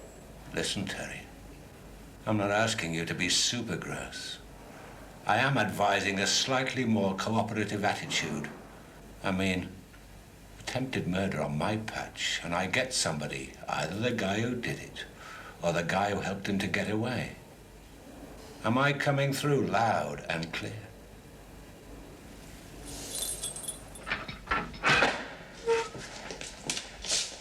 I've got the top one, have I? Looks like it, doesn't it? It's okay by me. I've had plenty of practice. I've just done a 5 in Durham. Only out 2 weeks. Bastards down here, they don't give you a chance. Attempted robbery, they said. Black and blue all over. They give me a right kicking on the way in. Still stuff them. I say stuff them. What are you in for yourself? Not a lot. I've been everywhere myself. Maidenhead, Hull. I've even been up in Peterhead. I've done pottery and carpet weaving up there. And they nicked you for it? No, inside. Occupational therapy. Bloody cold up there, you know. You don't say much, do you? Don't get a lot of chance with you. Don't mind me. I'm an outgoing sort of fella. I like getting on with people and that. I'll suss that. Oh, straight, I am. But like, you seem worried, you know, depressed. First time in, is it? Don't worry. Get it off me chest. Yeah, why not? Best way. What do they call you? They call me Colin. Big Col, usually. Yeah, I know you. You do? You heard of me? Oh, yeah. Probably end up my best pal, won't you? Then in a fit of depression and remorse, I'll tell you my life story, what I've done, how I did it. And the next time I see you, you'll be in the witness box swearing my life away. Hey, you got it all wrong. I just want to be your friend. Great. But I've had enough of friends for today. OK?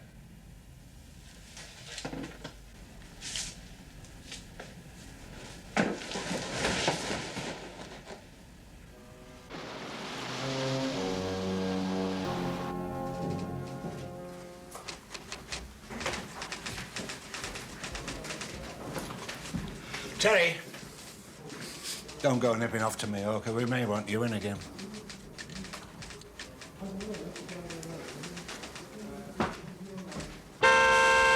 You got me to thank for getting you out of there. I got you to thank for getting me in there. It's nice, isn't it? Look, me walking around dressed like this at this time of day. Don't worry. All your friends will think you've been to a tailor's for a fitting. Fit up, more likely. When I think of the dinners I've been to with some of those people, D.I., who should be nameless, I got him a deep freeze, giveaway price. Steal. Well, it was, wasn't it? Beside the point. They're not only getting younger, they're getting stroppier. Taxi! Yeah, they're just as bad. Not wearing a yashmak, they don't want to know. So what about Billy? Well, you can never tell with him. He might be doing a bit of cross-channel swimming. In the motor, he was talking about topping himself. Well, I hope he makes a phone call about our dough before he does it. Oh, you're charming, aren't you? I thought he was a mate of yours. So I'll cry a little. But I still want the dough.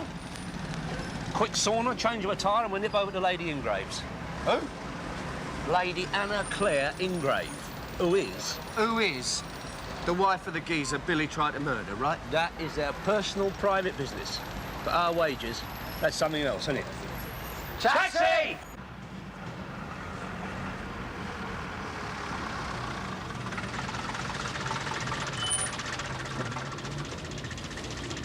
I'll see you later.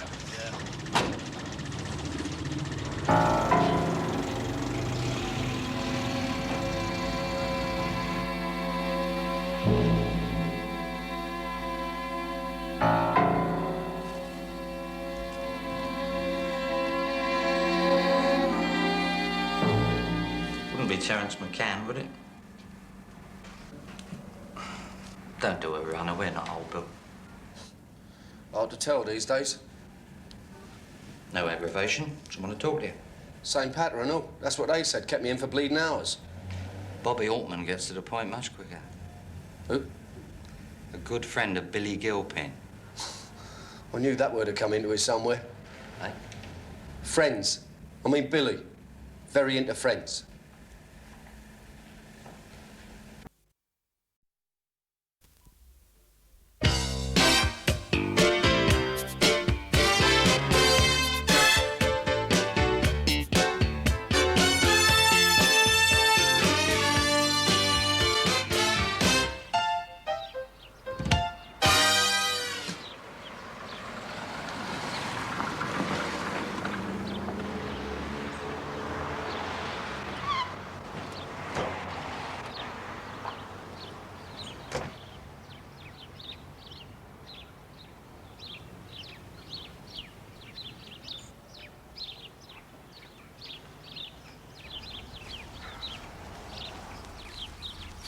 Sweet.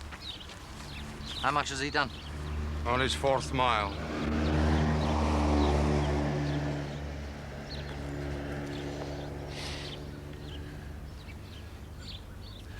Do a bit of jogging, do you, Terry? Now and again. Squash, tennis, badminton? Nah. Work out in the gym? Bit.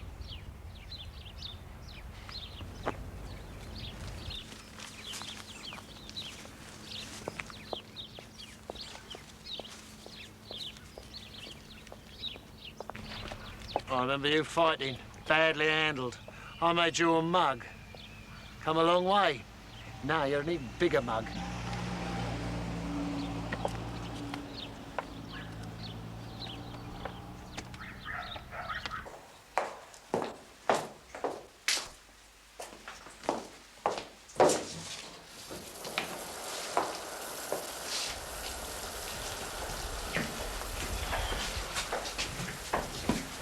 Somebody get a jug of fresh orange juice.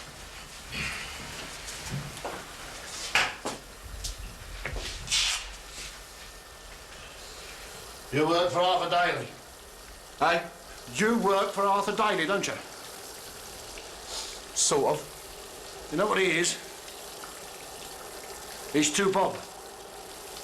He's a financial midget. Try the speedball, Terry. No, I'm all right. He said try it.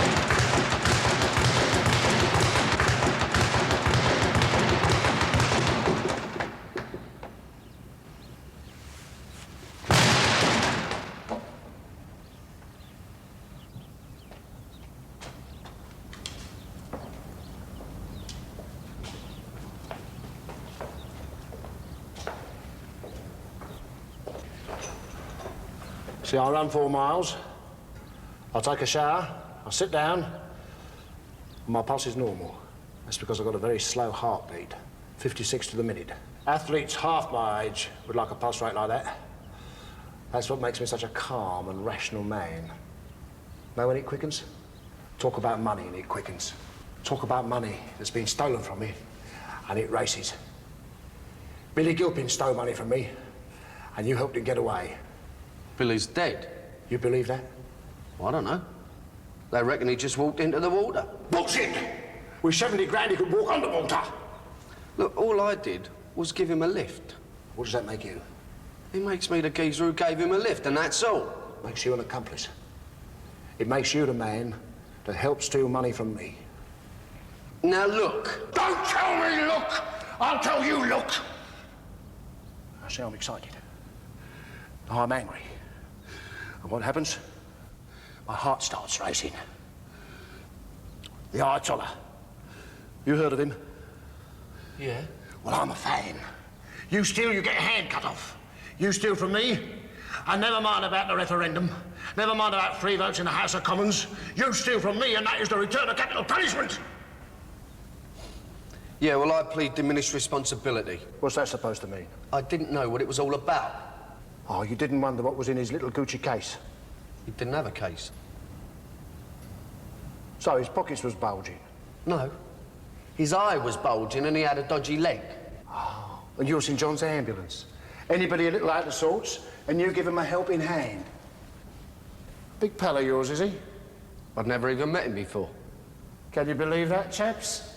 This guy's terrific. The last of the English gents. I was just doing a favour. Oh, that's nice. You do a favour. That's a nice thing to do. I may even believe you. Now, you're in my house. You've seen the gym. I've got staff. Stuart.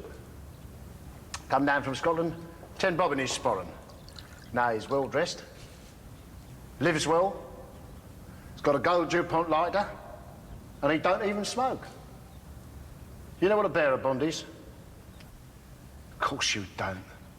They're like money. You take them into a bank and they pay you out face value. That's what we've been doing. France, Switzerland, Germany. Don't ask how we got them, but we're selling them. You need a bit of front for that. You need to look right. That's why Pretty Billy's on the firm. So, temptation falls in his path. If you don't have the money on him, somebody's looking after it. Logical? How'd he come to you? Arthur brought him. 2 and 2, Terry. You need a pocket calculator for that? Of course you don't. Go and tell Arthur. Tell him I want my money back.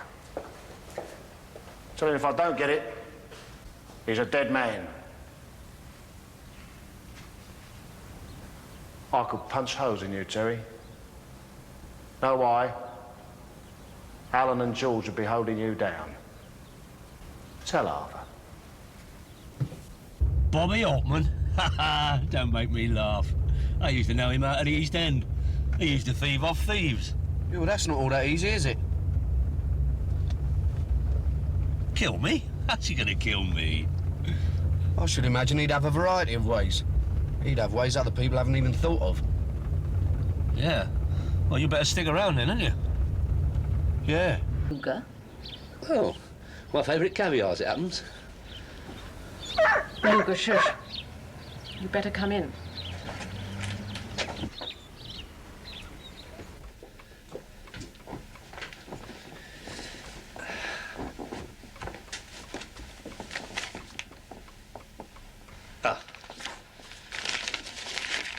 It's all there. Yeah, of course. Well, Yeah, well, we'll be getting along.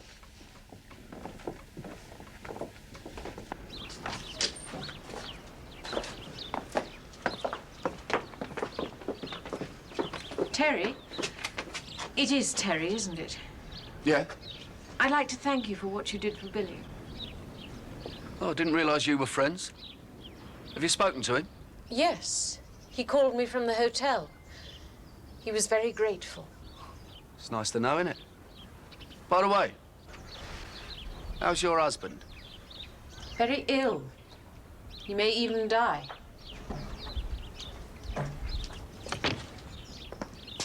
That was a bit strong, wasn't it? You kidding?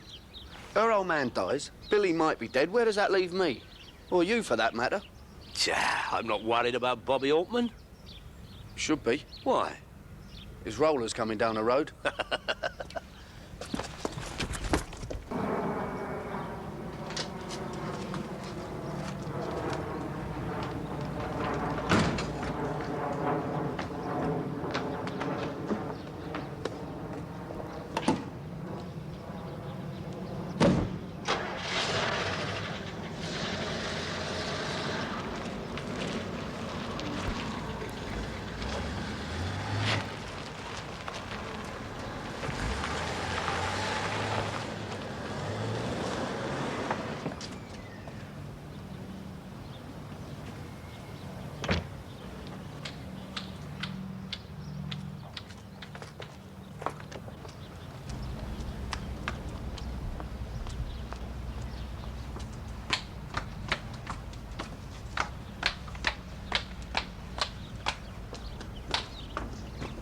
Walk your dog, lady.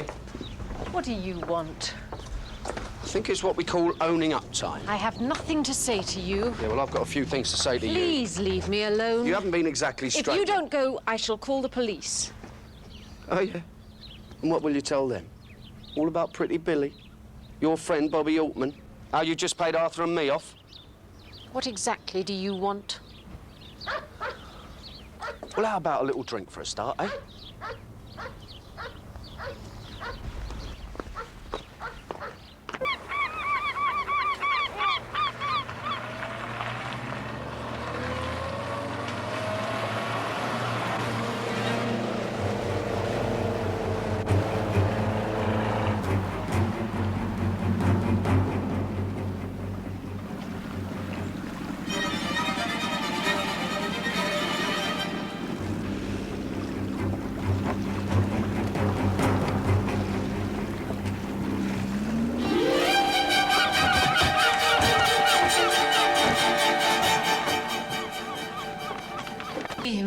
Did you tell him about me and Arthur? Listen. Oh, what are you doing here? I'm a friend of the family, suddenly. Mr. McCann wanted to see my husband. Did he? Very considerate of you, Terry. I believe he's making a bit of a recovery. He's much better, thank you. Good. In fact, good news all round. They just fished Billy Gilpin's body out of the sea. Somebody identified the body? Oh, yeah. His sister's just been down there. Tide carried him well out. Fellow thought he'd hooked into a nice bit of Dover soul and comes up with Billy instead. He didn't seem too bad considering. Always was a good-looking boy. I was just going to let Lord Ingrave know, my lady. Thank you. Come on. If you'll pardon the expression, Terry, this sort of lets you off the hook, doesn't it? Do you believe him? Why not? Billy was a very good swimmer. He was going to set up a fake suicide, you mean? So all that stuff he gave me about depression and tablets and topping himself was all a load of crap. I suppose so. Just there to set me up as part of the great conspiracy. I don't know. Well, hold on. What do you know? He was going to swim out to sea for about a mile. A friend was going to pick him up in a launch. They were going to land in Normandy. Another friend was going to drive him to Paris. Must be really great having all them friends, eh?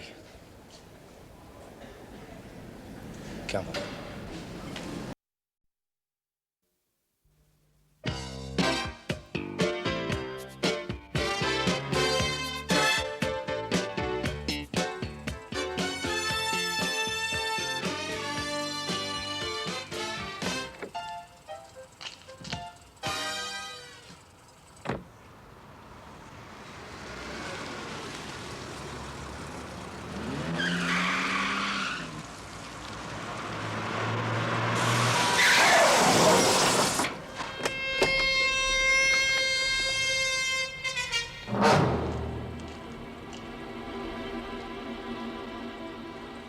I hope you're well insured, Arthur. You've just done our near side wing.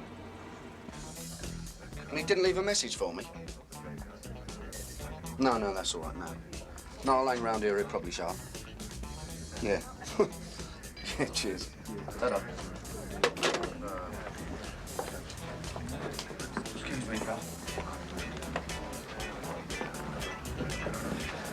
Give us a gin and tonic, a large one, and lager when you got a minute, please. Oh, nice. You might have rung me. I meant to, honestly. But, what about tomorrow, eh? Yeah, any luck I'll probably be out. Jane! Valerie. Put it on a slate, will you?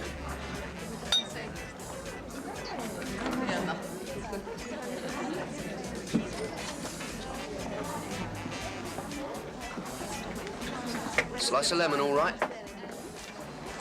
That's all they got in the way of fruit. Fine. So this is it, eh? The natural habitat of Terry McCann. Yeah. I'm surprised Billy didn't bring you to places like this. He was a champagne man. Oh, that's right, yeah, he kept on telling me. But this is where he belonged, though. I mean, what was he?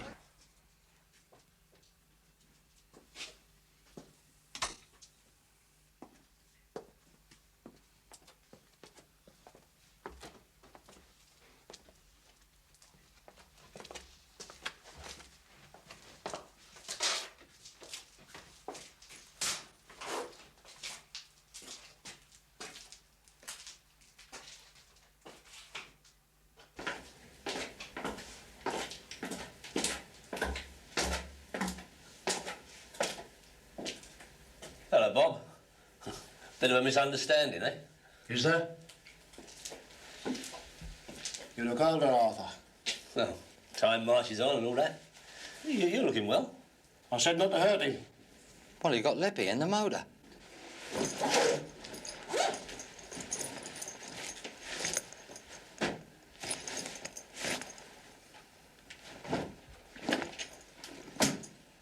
I was expecting 70 grand. No, you got it all wrong, Bob. You see, look, all I did was... Yeah. I know. I heard it all from Terry. Did he give you my message? Yeah. You thought a few nights at the hotel and they'd forget all about it. And then you heard that Billy really was dead. And you thought, hello, suddenly it's Christmas. I haven't heard nothing. Don't lie! I can stand a thief. I can't stand a liar. You haven't changed. You were two bob in the old days, you're still two bob. I see you've upset me. I'm sorry about that. I said no violence! Don't hurt him! See, now I've got to calm down.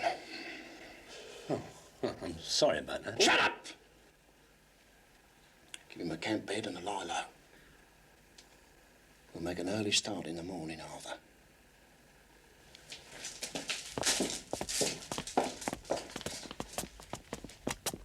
Bob? Bit warm in that cellar, was it, Arthur? No. No, it's okay. You look a mess. Get your clothes off. Eh? Undress. What for? Because I said so. Look, honest to God, you got it all wrong. Go to my house, turn it upside down, you won't find any money there. Well, obviously you'll find a bob or two, but you won't find your money. I believe you. Because you've hid it somewhere else. On my boy Terry's life.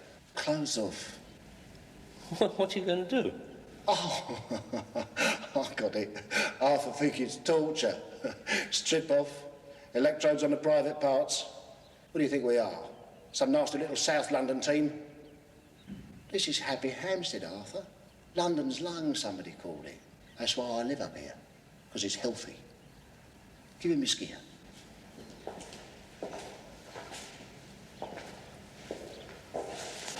Go for a run. You're joking. I don't run. We're about the same age, aren't we? And I'm in perfect condition. But you, Arthur? Bit flabby? Too much of the old vodka? Still smoke? Late nights, chasing after young birds? You could lose 2 stone, no bother.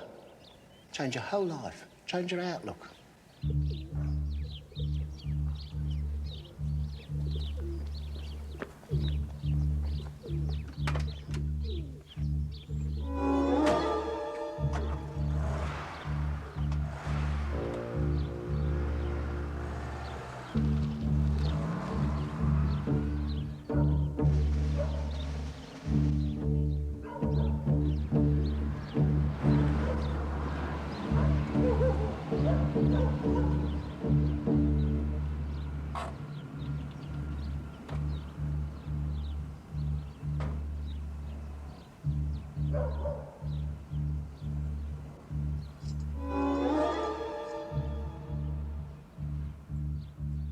Know what the run does for you? Clears the mind. Business problems, whoosh, float away. And with the mind clear, helps the memory. Things come back to you. You'd be surprised. See, I've got a Cartier watch. I couldn't find it. I've shouted at the dear wife. I've even come to the point where I thought the lads had nicked it, or the au pair. I went out for a run, and what happened? Suddenly I remembered. I'd left it in the tweed jacket. Tweed jacket. See, that's what a run did for me. Found me a couple of grand's worth of watch. There you are. You look fitter already.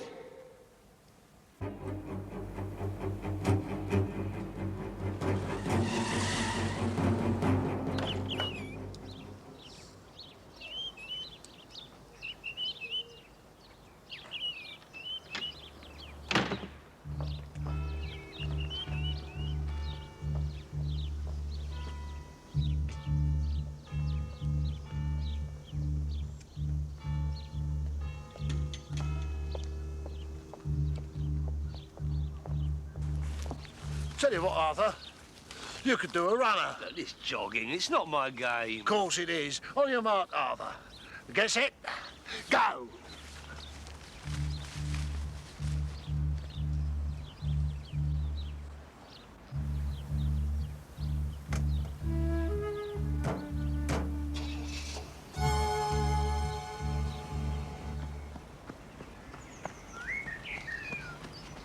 See, it's quite easy, isn't it? Yeah?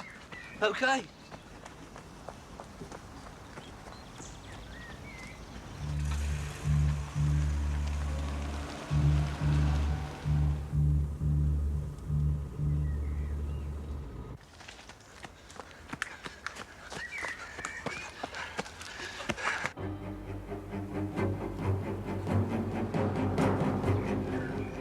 Come on, Arthur.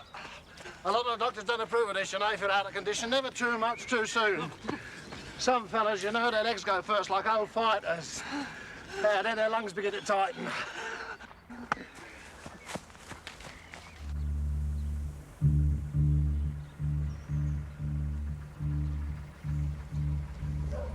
Hey, Bobby's taking him over the cross-country bit now. Suppose you could say he's going to run him into the ground. Yeah, we better turn around.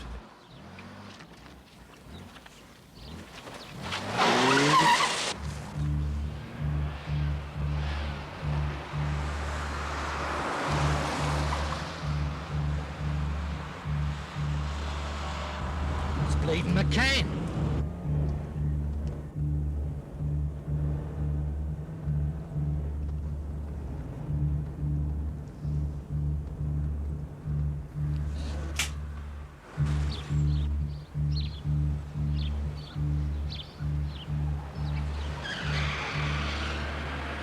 Have him off the road.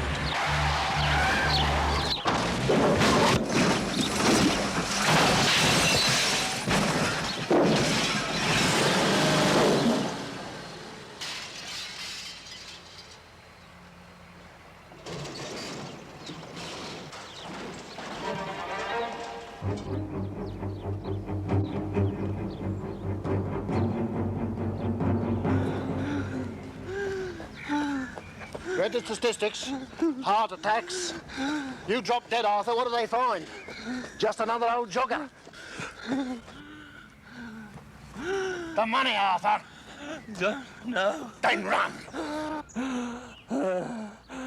You've been abusing your body. You're killing me, and I don't know.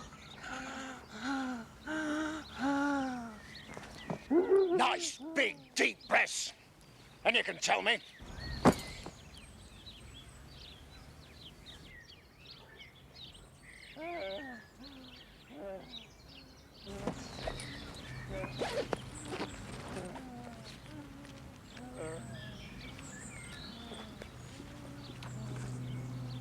See? Great what a little exercise can do for you, innit? Innit just?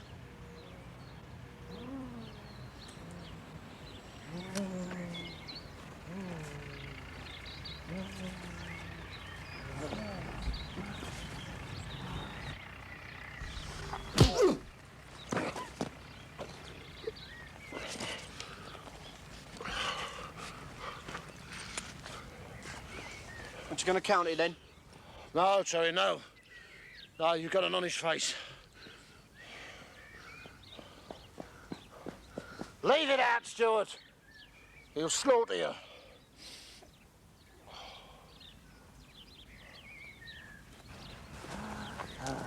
Come on, mate, you're all right. Come on, up you get. Come on, come on. There you go, that's it. There you go. Terry, I'm a goner. The watch. You have the watch. Look after her. Indoors. Don't tell her too much. Come on, you're all right. Get your feet on your plates. Come on, that's it. Good deep breaths. Come on, come on.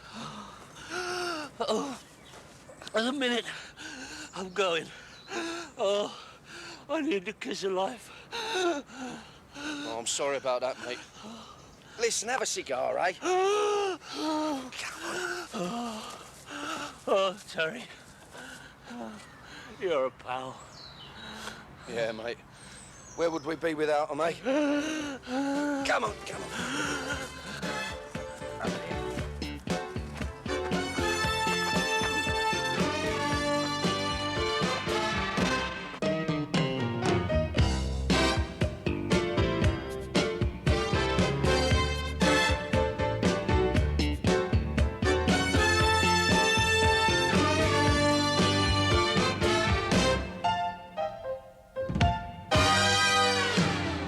If you want to, I'll change the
6 to 4. What are you talking? What do you want? 20 to 1? You want 20 to 1? You can have 20 to 1. Yes. But me.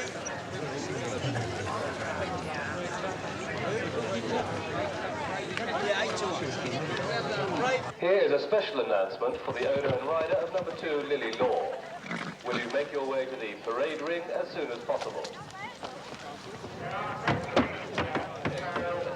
Anybody who wants to buy tickets and win the chance of winning £30 or the other prizes should buy them quickly, either from the sellers who are wearing official badges or from the horse box.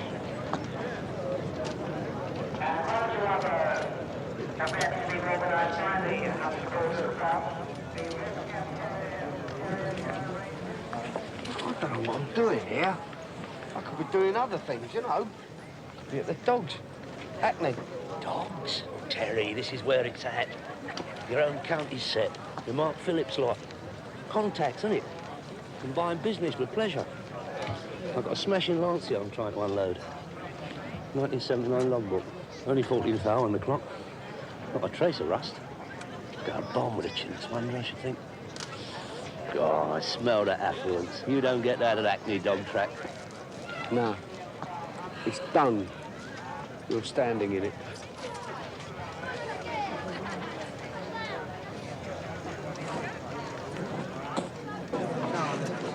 Declarations for the next race, the adjacent Hunts Maiden race, close in 10 minutes' time. Declarations for the next race, the adjacent Hunts Maiden race, close in 10 minutes' time. And the runners for the open race will shortly be leaving the parade ring.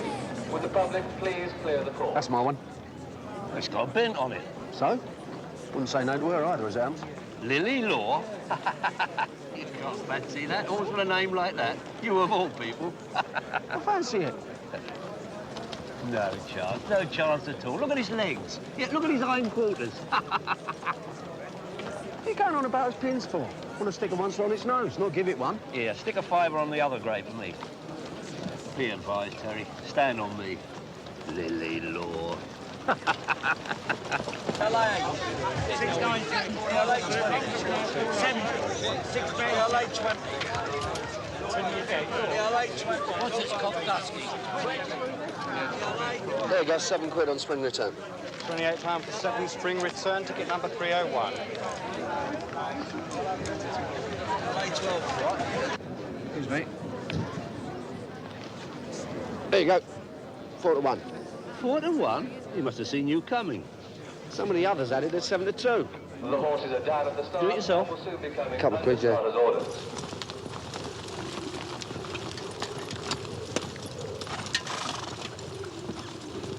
Right, form a line, just there, jockeys.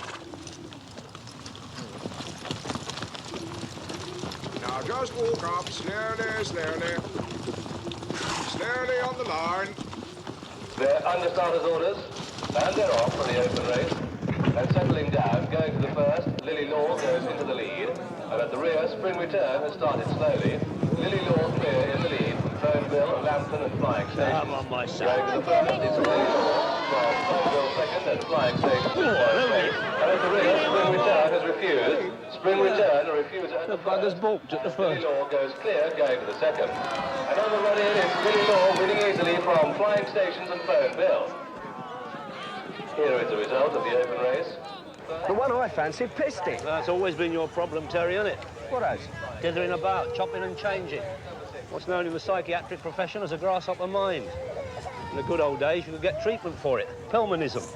If you have a fancy, a feeling in your water, stick to it. But it was you who talked me out of it. Yeah, that's the point I'm trying to make, isn't it? You shouldn't have listened to me. You've got to be strong-willed in this world, Terry. Implacable, like me. Now, come on, twist my arm and take me for a drink.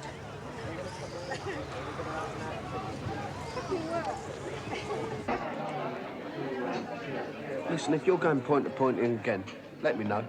I'll arrange to be busy. Hang about, Terry. We may have done our bread, but maybe it's only cast on the waters. Hey? Clock the geezer in the wind in the Willer's waistcoat and the snappy felt hat over there. That's Watson Everett.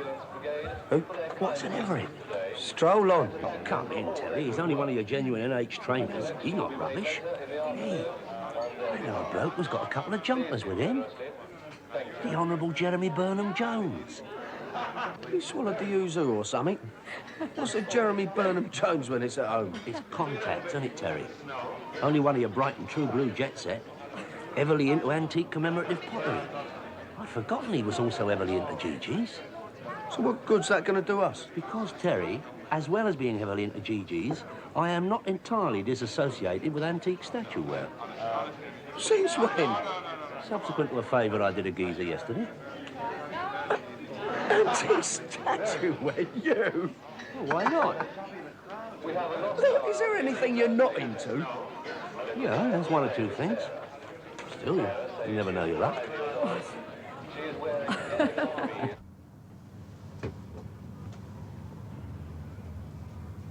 An honest opinion. A connoisseur's assessment. Me? You. What it's worth, you mean? Yeah. All right. Well, for a start, is it nicked? Terry. It's old, isn't it? Yeah, mid-19th century, yeah. Well, it's an ornament. It's a statue. It's a geezer. I don't think Arthur Negus could have nailed it better. It's China, Terry. Is it? You ain't got slant eyes. Not Chinese China. Not bamboo shoots and prawn ball China. Staffordshire China. Oh. A fine, unrecorded Staffordshire figure holding a book and resting his elbow on a pedestal. That is how your bona fide art world auctioneer will classify it. It's Milton. Milton who? Milton. False teeth merchant? The poet Milton. Paradise Lost, Paradise Got Back, all that. Go on. Put a price on it. Yeah, but am I buying or selling? To the punter, what you are holding, Terry, is worth 80 quid. 95 top whack. Is it really? Yeah, it's nice, isn't it? Handsome. Bet you wish you had 100. Too gross. God blimey. Fakes. They are 100% genuine reproductions. Well, you're holding then, aren't you, son? All you need now is some punter to get rid of them for you. That is where my friend Jeremy Burnham Jones comes in. What, the geezer from Brighton who's into pottery and horses? Contacts, Terry. That is what life is all about. I've been on a blower to him. He does me a favour, I do him a favour in return. Oh, yeah? And what favour are you doing him? Oh, be fair, Arthur. I mean, credit where credit's due. Your average punter is not going to stand for it. Terry, your average punter is going to stand what he's told to stand for because your average punter is a mug. All right, I won't argue with that. Your average punter is a mug. But he's not a bleeding lunatic, is he? How come? Look, your average punter is not going to lob out 85 or 90 sods on an antique Staffordshire statue that was manufactured by a factory full of Pakistanis round the back of Orient football ground, are they? Think not. No, Arthur. Highbury, maybe. Orient, no. Terry, I'll mark your card of your average punter for you.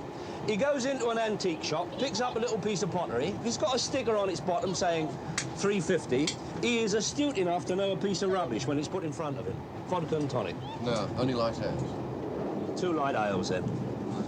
If, contrary-wise, the sticker says 90 nicker, he knows enough about the subject to know a bargain when it's put in front of him. Hello, says your Mr. Average Nice Guy punter.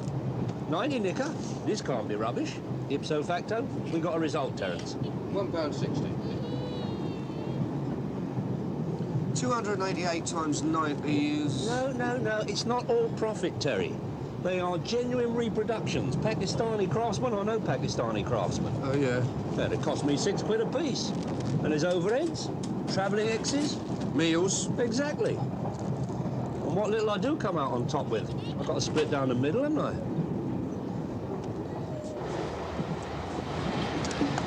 And Jeremy Burnham Watson's going to want a cup of coffee, isn't he? Sad but true. But life isn't just material possessions, Terry. Do you know what life is really all about? Contacts. Right. Brighton is Mecca for your antique tourist punter. Jeremy has friends at Cork. What I was thinking, what keeps going through my mind is, while you're buzzing around all these antique merchants, what am I going to be doing? I'm not surprised they turned it in, you know. Your theatrical nights, you're up market lot. Turn what in?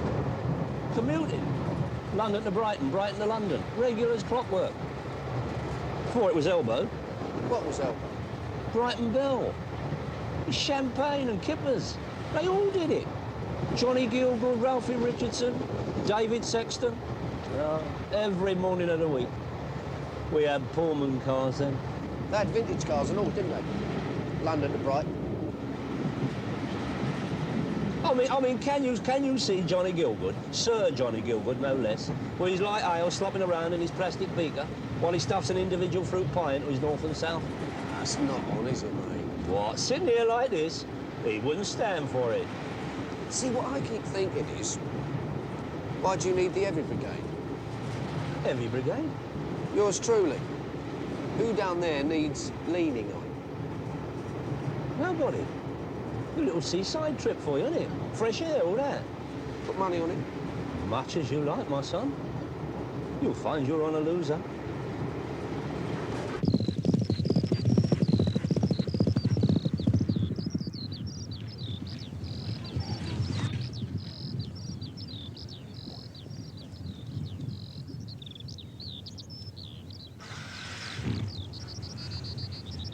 Yes, that was great. He worked well on the bridle over 6 furlongs. He'll be there in time for plummet. Oh, he'll be all right in time for the race, all right. No fear on that score. Rankin, Yes, Governor. make sure he's done up properly. See he eats up. Right, I'll do that right enough.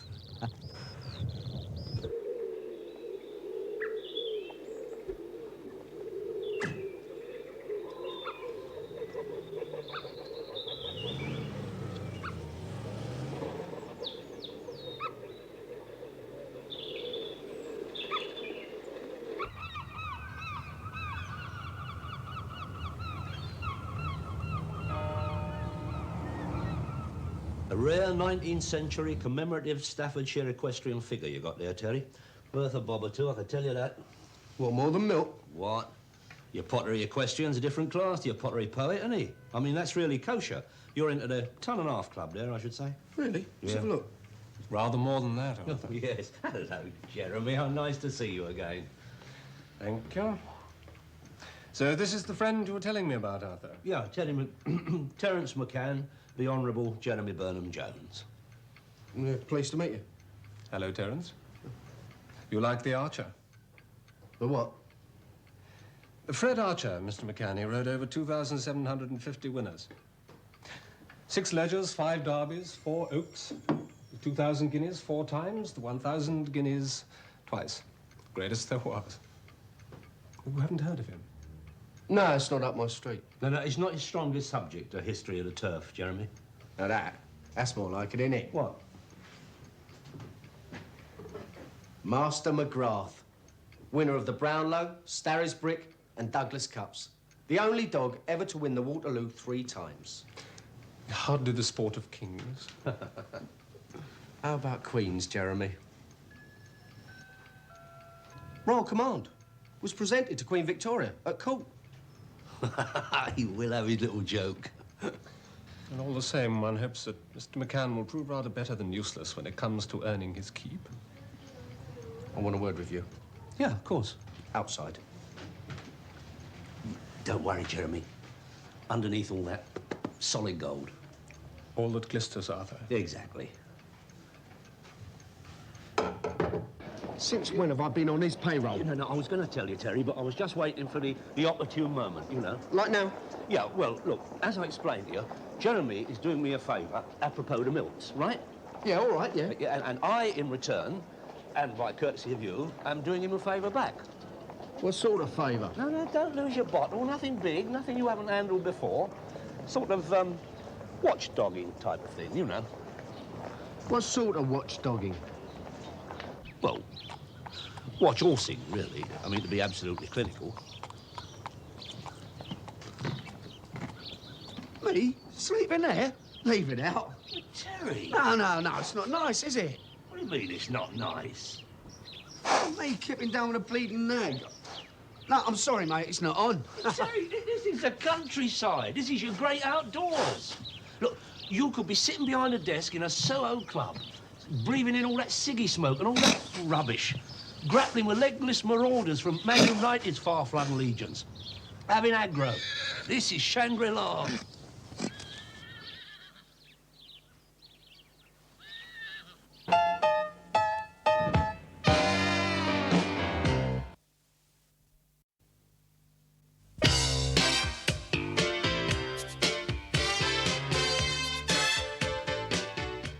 No, Arthur, it's not on.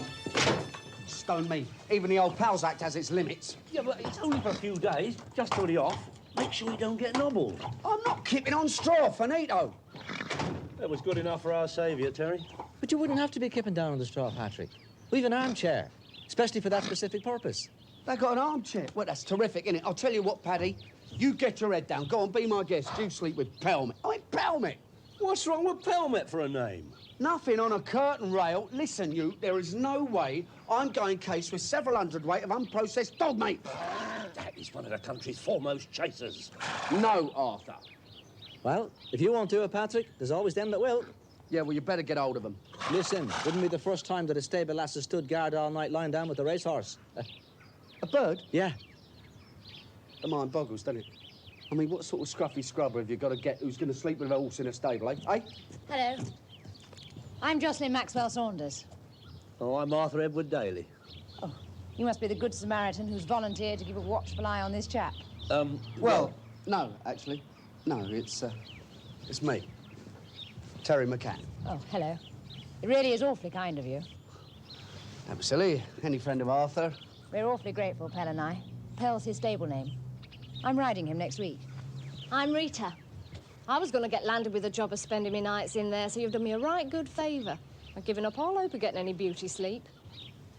Yeah, well, your need is greater. Any road. If there's anything I can do for you, you only have to ask. No, I'll do my utmost not to be a bother.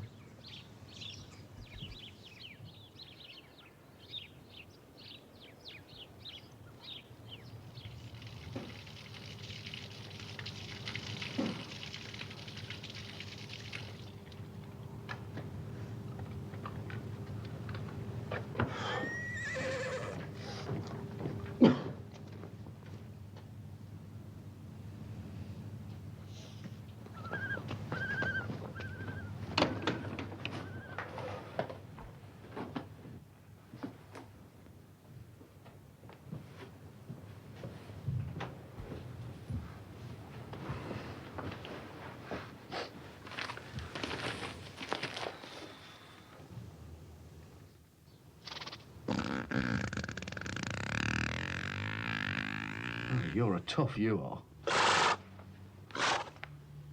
God, dear oh Lord. Oh, that's nice, isn't it? Oh. Oh.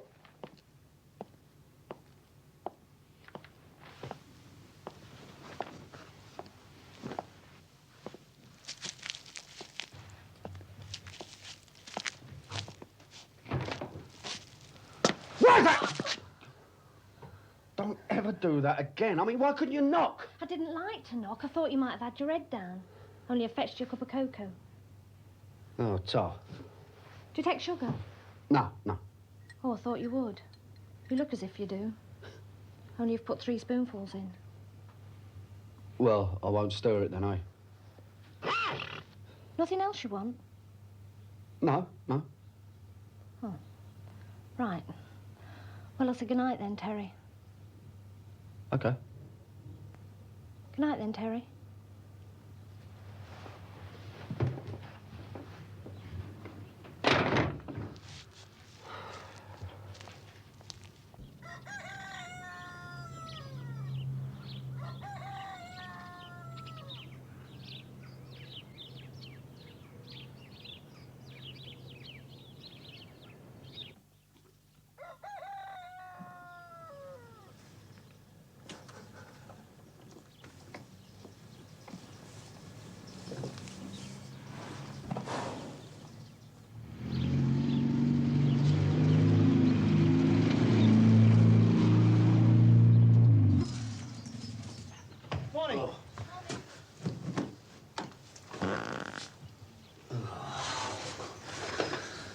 with a cork up your bum.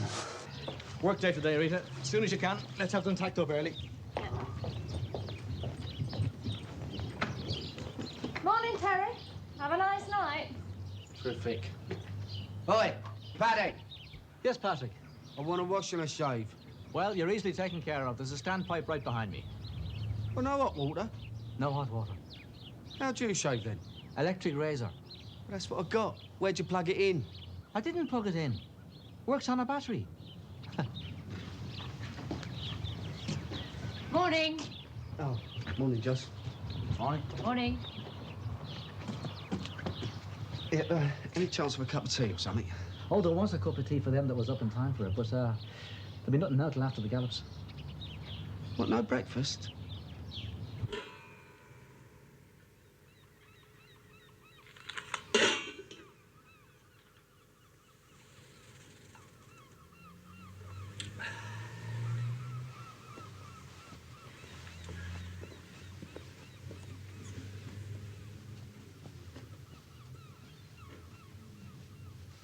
Morning, Miltons.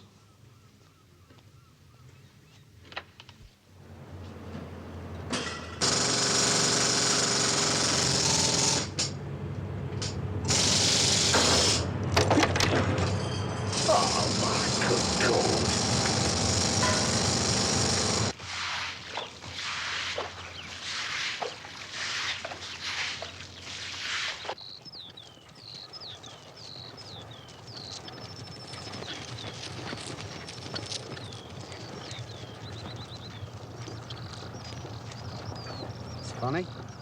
What's that?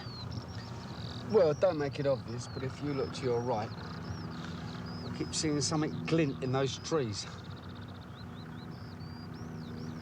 Can't see anything? No, you're right, it's gone. Probably not important. No, maybe not. Possibly kids from the village, fooling around. It's a bit early in the day for kids, isn't it? Anyway, they're always on the go, aren't they? Always dodging about. That's the third time I've seen something in the same place in the last 10 minutes. Do you think someone's trying to nobble Pell? What do you think? All things are possible, as the poet said. What poet? Milton? Didn't think you ought to stroll up there and take a look? No, no, no. No, if he sees me coming, he'll just leg it somewhere else, won't he? He'll also know I know where he is. Nope. Always allow the enemy to believe he's 2 moves ahead, right? But always be 1 move ahead of him. Who said that? Certainly not Milton. Wellington at Waterloo? No. Alexander at Illyria? No. George C. Scott. Yeah. Give him a rub over. Let him down, will you?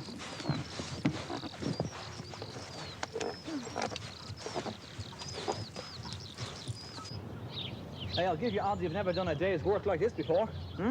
Being a bodyguard to a GG. No, I spent a fortnight once before Christmas being nursemaid to a load of residents of a turkey farm. Oh. They're not very much alike, though, I wouldn't think.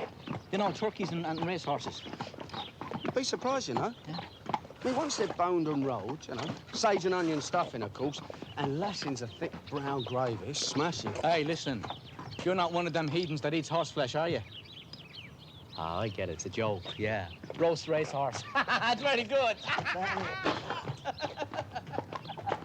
Did you hear that, huh? Roast racehorse. Come on, No, that tickled you, didn't it? Oh, my God. Rita, no, Rita! Get out, you diddlo! Get out!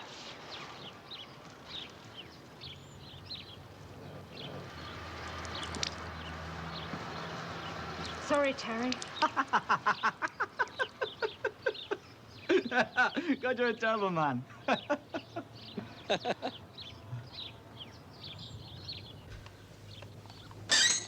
Right, what's on the menu then?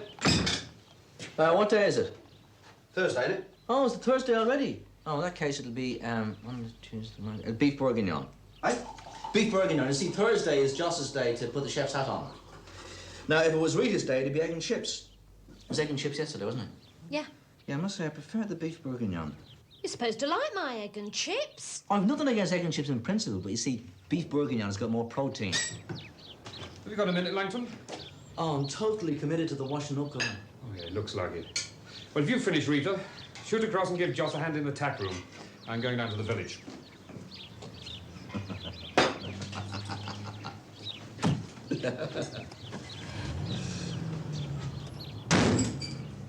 Here, Paddy. Patrick, Your Honour. Have you seen this geezer who's creating a little fuss? Oh, the Phantom Nobbler. Yeah, I've seen somebody a time or two up in them woods. Is that what you think it is? Somebody trying to nobble the Honourable's Gigi? Well, he's hardly bird watching up there. And listen, there's a rumour going around someone's trying to get at the horse. And Jeremy would lose a few bob, right? If his horse was got at. Yeah, well, he loses prize money, 600 quid, first past the post. 600? Yeah. God, dear old Lord, I've seen more in the pontoon kitty at the Fulham Conservative Club. Ah, yeah, but there's a cut-glass decanter goes with it. Really? Must be hoping to make a killing with the bookies, then, eh? No, he won't do that. Why not? Well, you see, he'll start off as a red-hot favourite, way out odds on. He's not worth a bet. That much of certainty? Yeah, sure thing. All he has to do is to turn up at Plumwick on the day, and he's as good as past the post. And he'll turn up all right. Fit as a fiddle. We've got you to see to that. What'd you say this was? Oh, it's beef bourguignon. It's French. It's horrible. Huh? Hey, that's not beef bourguignon you've got there, Patrick. Where'd you get that from? Got a pan over there. Oh, that explains it. Explains what? Well, you see, your beef bourguignon is in the oven, and what you've got there is a special diet that I was heating up for the 3-year-old. Horse food? Well, what's wrong with that? I'm eating horse food? Listen, there's nothing wrong with the food we give the horses. There's nothing in there you couldn't eat yourself. You sure of that? Sure, I'm sure. Mix it up myself personally. It's got oats and it's got bran and it's... Well, there's just one little problem that you've got there, Patrick. Go on. But see, the 3-year-old is on a diet for constipation, and I put some jollop in there to give the horse the trots. So if I was you, I'd keep me plimsolls on for the rest of the day. You know what I mean?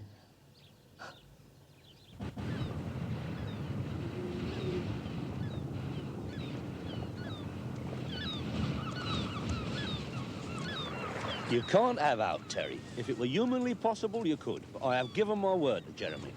And in his circle, your word is thingy, innit? You know, sacrosanct. I've eaten horse food. During the war, we ate all sorts of things. We ate whales, even the odd snook. No, I'm not spending another night with that horse. It farts. We're none of us perfect, Terry. Oh, and that silly cow, she's after me. Yeah? Yeah. She only soaked all my clothes, didn't she? Really? Oh, well, you seem to be getting some fringe benefits out of it all, don't you? Well, I'm not certain I haven't got a little visitor either. If you've got fleas, you haven't got them from the horse. And don't go giving them to the horse, or questions will be asked in the house. You think you've got problems. You should be where I am. Well, I am where you are. Not of this immediate moment, you nerk. I mean, in a hot seat, wearing out shoe leather, trying to knock out milts. Now, if I'd been asked to keep in a proper stable with a derby runner or something, Plumwick Pelmet, leave me out. Milton? Brighton? Well, I thought they'd have gone a bomb with your Yankee tourist punters. But they're all into royalty. Got no literary heritage they can call their own. All they want is pottery kings and queens. She's a pigeon fancier. What? The Queen. A pigeon fancier. Hard to believe, really, isn't it? No, I used to win a few fags with that in the scrubs. Used to carry around a clipping from titbits.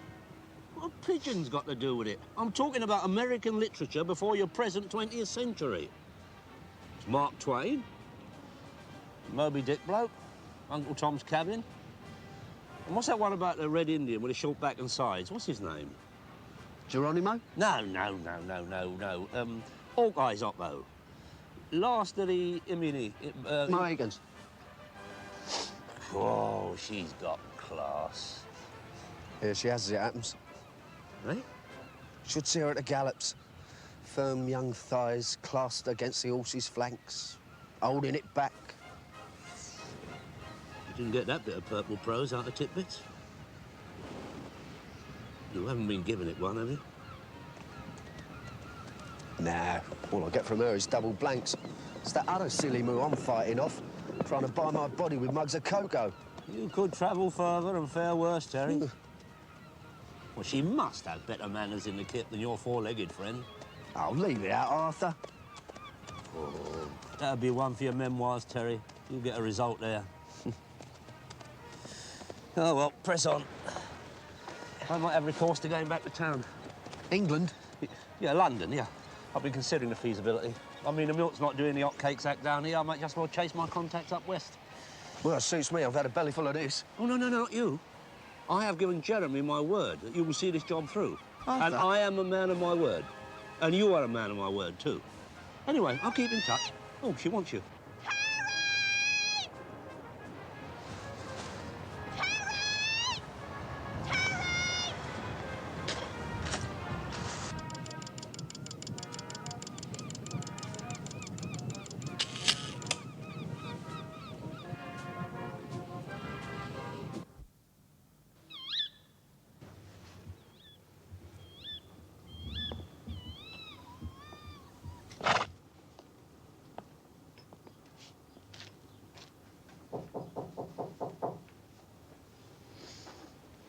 That'll be the Cocoa Queen.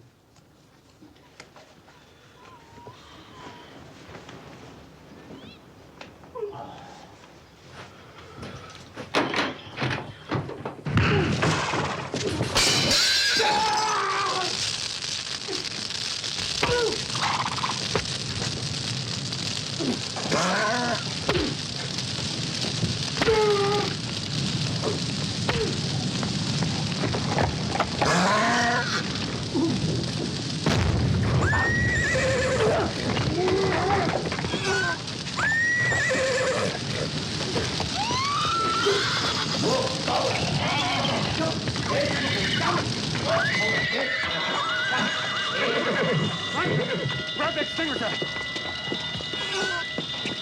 Get the other buggers out. Clear the stables first. Move it!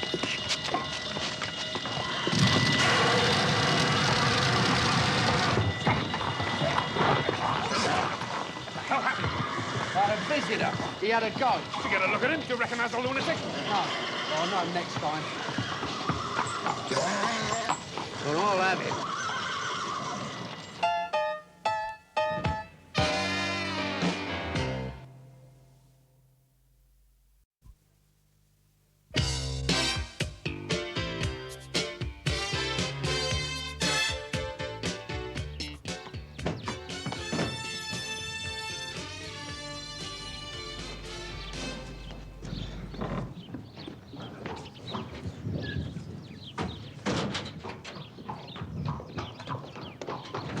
Enjoyed the race, Patrick. You're not going? Somebody has to man the shop. Anyway, I'm not missing much. Hey, I'll tell you something.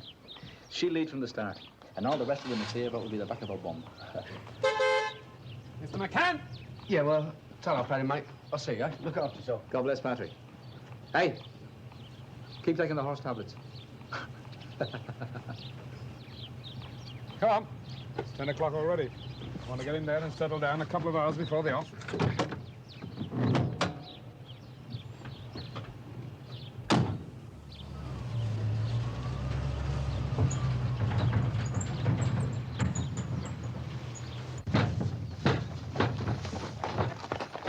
Let him down just before you see the steward. Where the hell's Rita got to?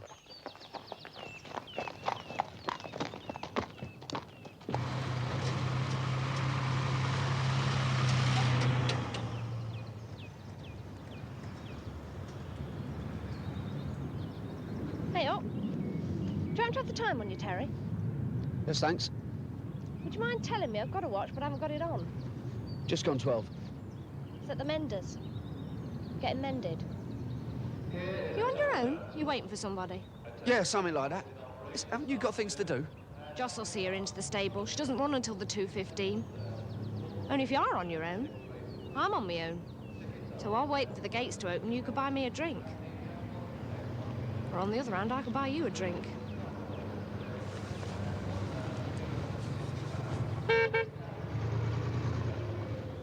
Sorry, Reek. Got to see a man about horse. See you later. Be lucky.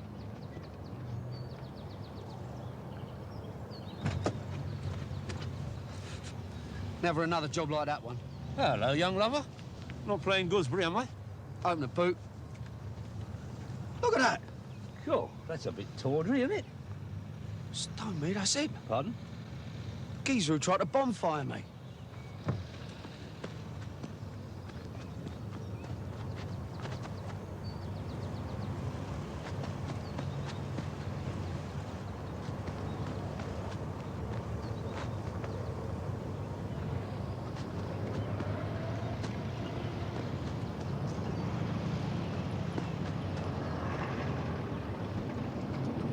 Good afternoon, ladies and gentlemen, and welcome to Plumway.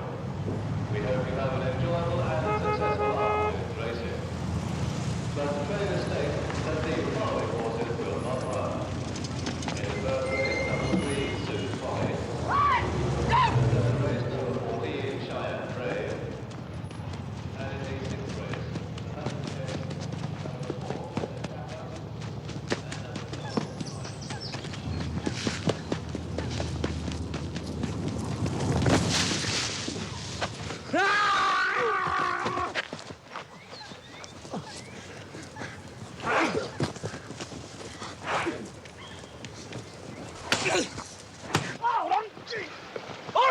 Vengeance is mine, I will repay, saith the Lord! Yes! Go on, you dare! And I'll do more than say something. I'll have you put away again, my lad! Hold thy tongue, woman!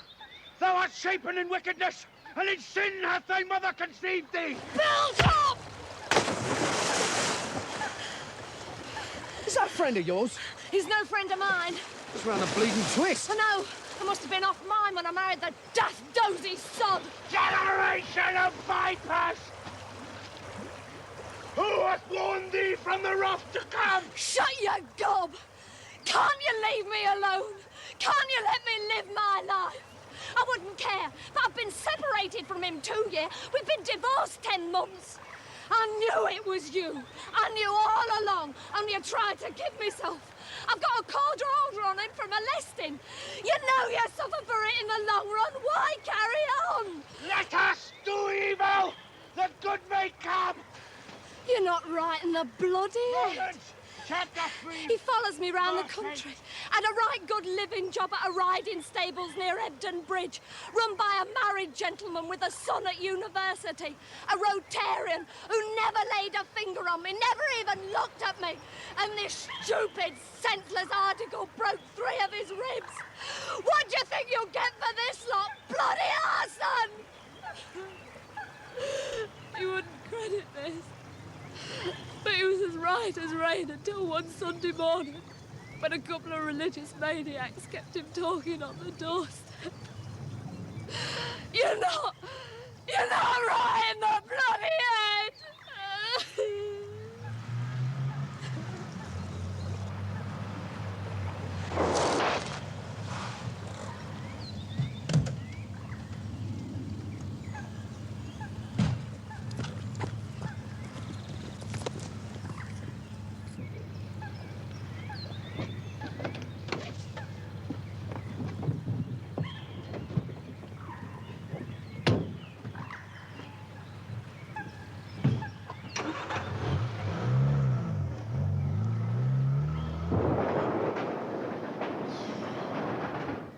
Well, as the man said, it takes all sorts. Very astutely put, my son. But if we're going to stand here philosophizing all afternoon, we're not going to earn our wages, are we? Come on. we claim the £3 allowance. Number 4, Ed Campbell. Number 5, written by W. Alexander. Number 6, J. Bender. 6 runners for the second race. Number 3, Permit, Miss Maxwell Saunders. Grey and gold. Any extras to declare? No extras. Allowance £3. Claiming £3. And it just... Let's go and get a cup of tea. Next. After the steward's inquiry, the placings remain unaltered. And here are the total dividends for the first race to a 10-pence stake. A win on horse number 8, names 54 pence. Places number 8, 25 pence. Number 2, 14 pence. And number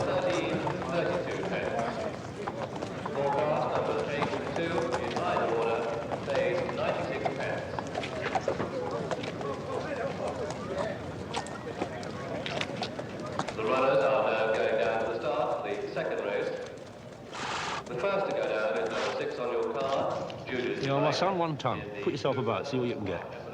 100? Yeah. It's going to be no price, is it? It's bound to be odds on. Mackerel catch a sprat then, isn't it?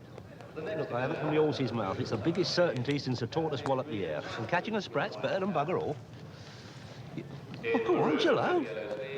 What'd your last servant die of? Enlarged arteries. Excuse me. Sorry. Thanks very much. Tenner? Helmet 62632. helmet. Captain Hill. 21 bar 2. 21 bar 2. Come on here. 21 bar 2. Here we are. Here you go. Yes, sunshine. 100 quid pelmet. 120 pelmet. 120 pelmet. Ticket 734. 734.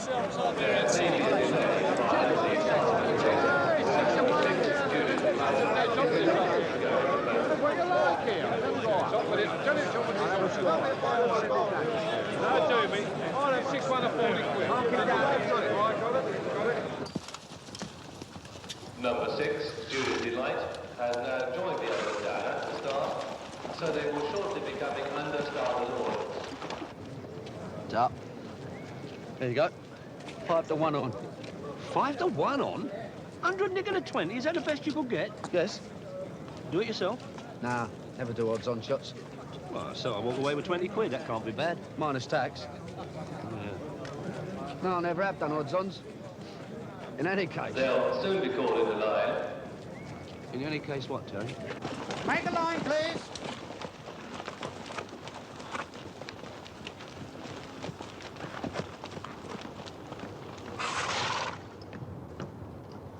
They're under starters orders. Come on, then. And off for the Leonard Balloons. In any case, what, Terry? 16 fences to jump. If pelmet is such a good thing, how come I saw your oppo, Jeremy, putting all his dough on the second favourite, Linda's Lunch? Linda's Lunch? Yeah, 6 to 1, not a bad price, that, is it? From Summer Hayes, Judith Delight.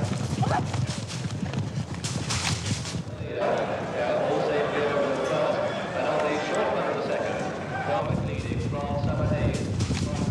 And on the outside, Linda's Lunch. To the third, and Pelmet out in front. At the third, and it is Ryder at the third. And this has left Summer Hayes in the lead. She's only done it again. Unseated his rider. She got off. Come on, Linda's Lunch. Come on, my beauty. What you on about? From Summer Hayes, Skywinder. Go on, my son, kick her on. Continuing their run to the four, Linda's Lunch. I never fancied that pelmet anyway. Even before I saw his lordship putting all his loot on a second favourite. Just never fancied it. Why not? Feeling in me water. You might have told me. What for? Wouldn't have done any good, would it? Your what's name, ain't you? Implacable. Here's another thing. What? All that stuff you were giving me before the off, about it being the greatest racing certainty since the tortoise walloped the air. Well, what about it? Historically inaccurate, innit? Before the start of that race, the air was odds-on favourite, wasn't it? Amazing.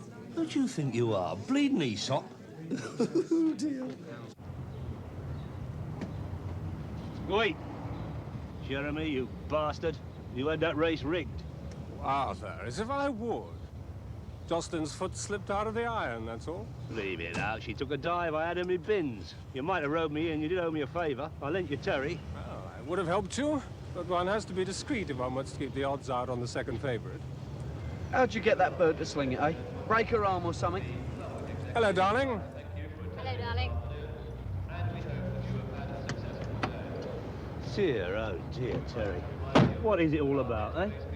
Contacts, innit? Sorry I couldn't help you push the Miltons, Arthur. Give us a ring if ever I can give you any help again. No, Terry.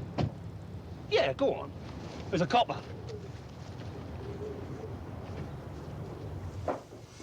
No, I never had her card marked as being dodgy, I must say. And him thought he was definitely bent. He was bent. Oh, yeah. Bent crooked? I thought he was bent peculiar, you know. We didn't study the form, Terry, did we? And your favourite finished well down the field, didn't he? What though the field be lost? All is not lost. The unconquerable will, the study of revenge. etc., etc. Milton?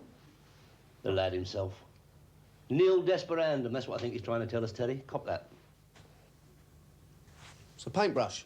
That is your starter for 10. This is a pot of blue paint, this is a pot of white paint. I want them all painted. Blue shirts, blue breeches, white socks, nice pair of boots. Do what? I have another contact in commemorative pottery. No, be honest. I've got a mate who's got a souvenir shop not far from Stamford Bridge. I'll stand a loss, but he'll knock them out for me as Chelsea footballers. Leave it out. You can't do that. He's a famous antique poet. He's got a book in his hand. FAM book, innit? But he's wearing a cloak. Oh, paint it. Stick a number on the back. Don't argue with me, Terry. Exercise your artistic talents. Here. You have the blue. Here's another one for you. Eyeless in Gaza at a mill with slaves. Samson Agonistes. I've got one for you. Oh? When the ball hit the back of the net, I was over the moon, Brian. Kevin Keegan. I think you're an inside forward, my son.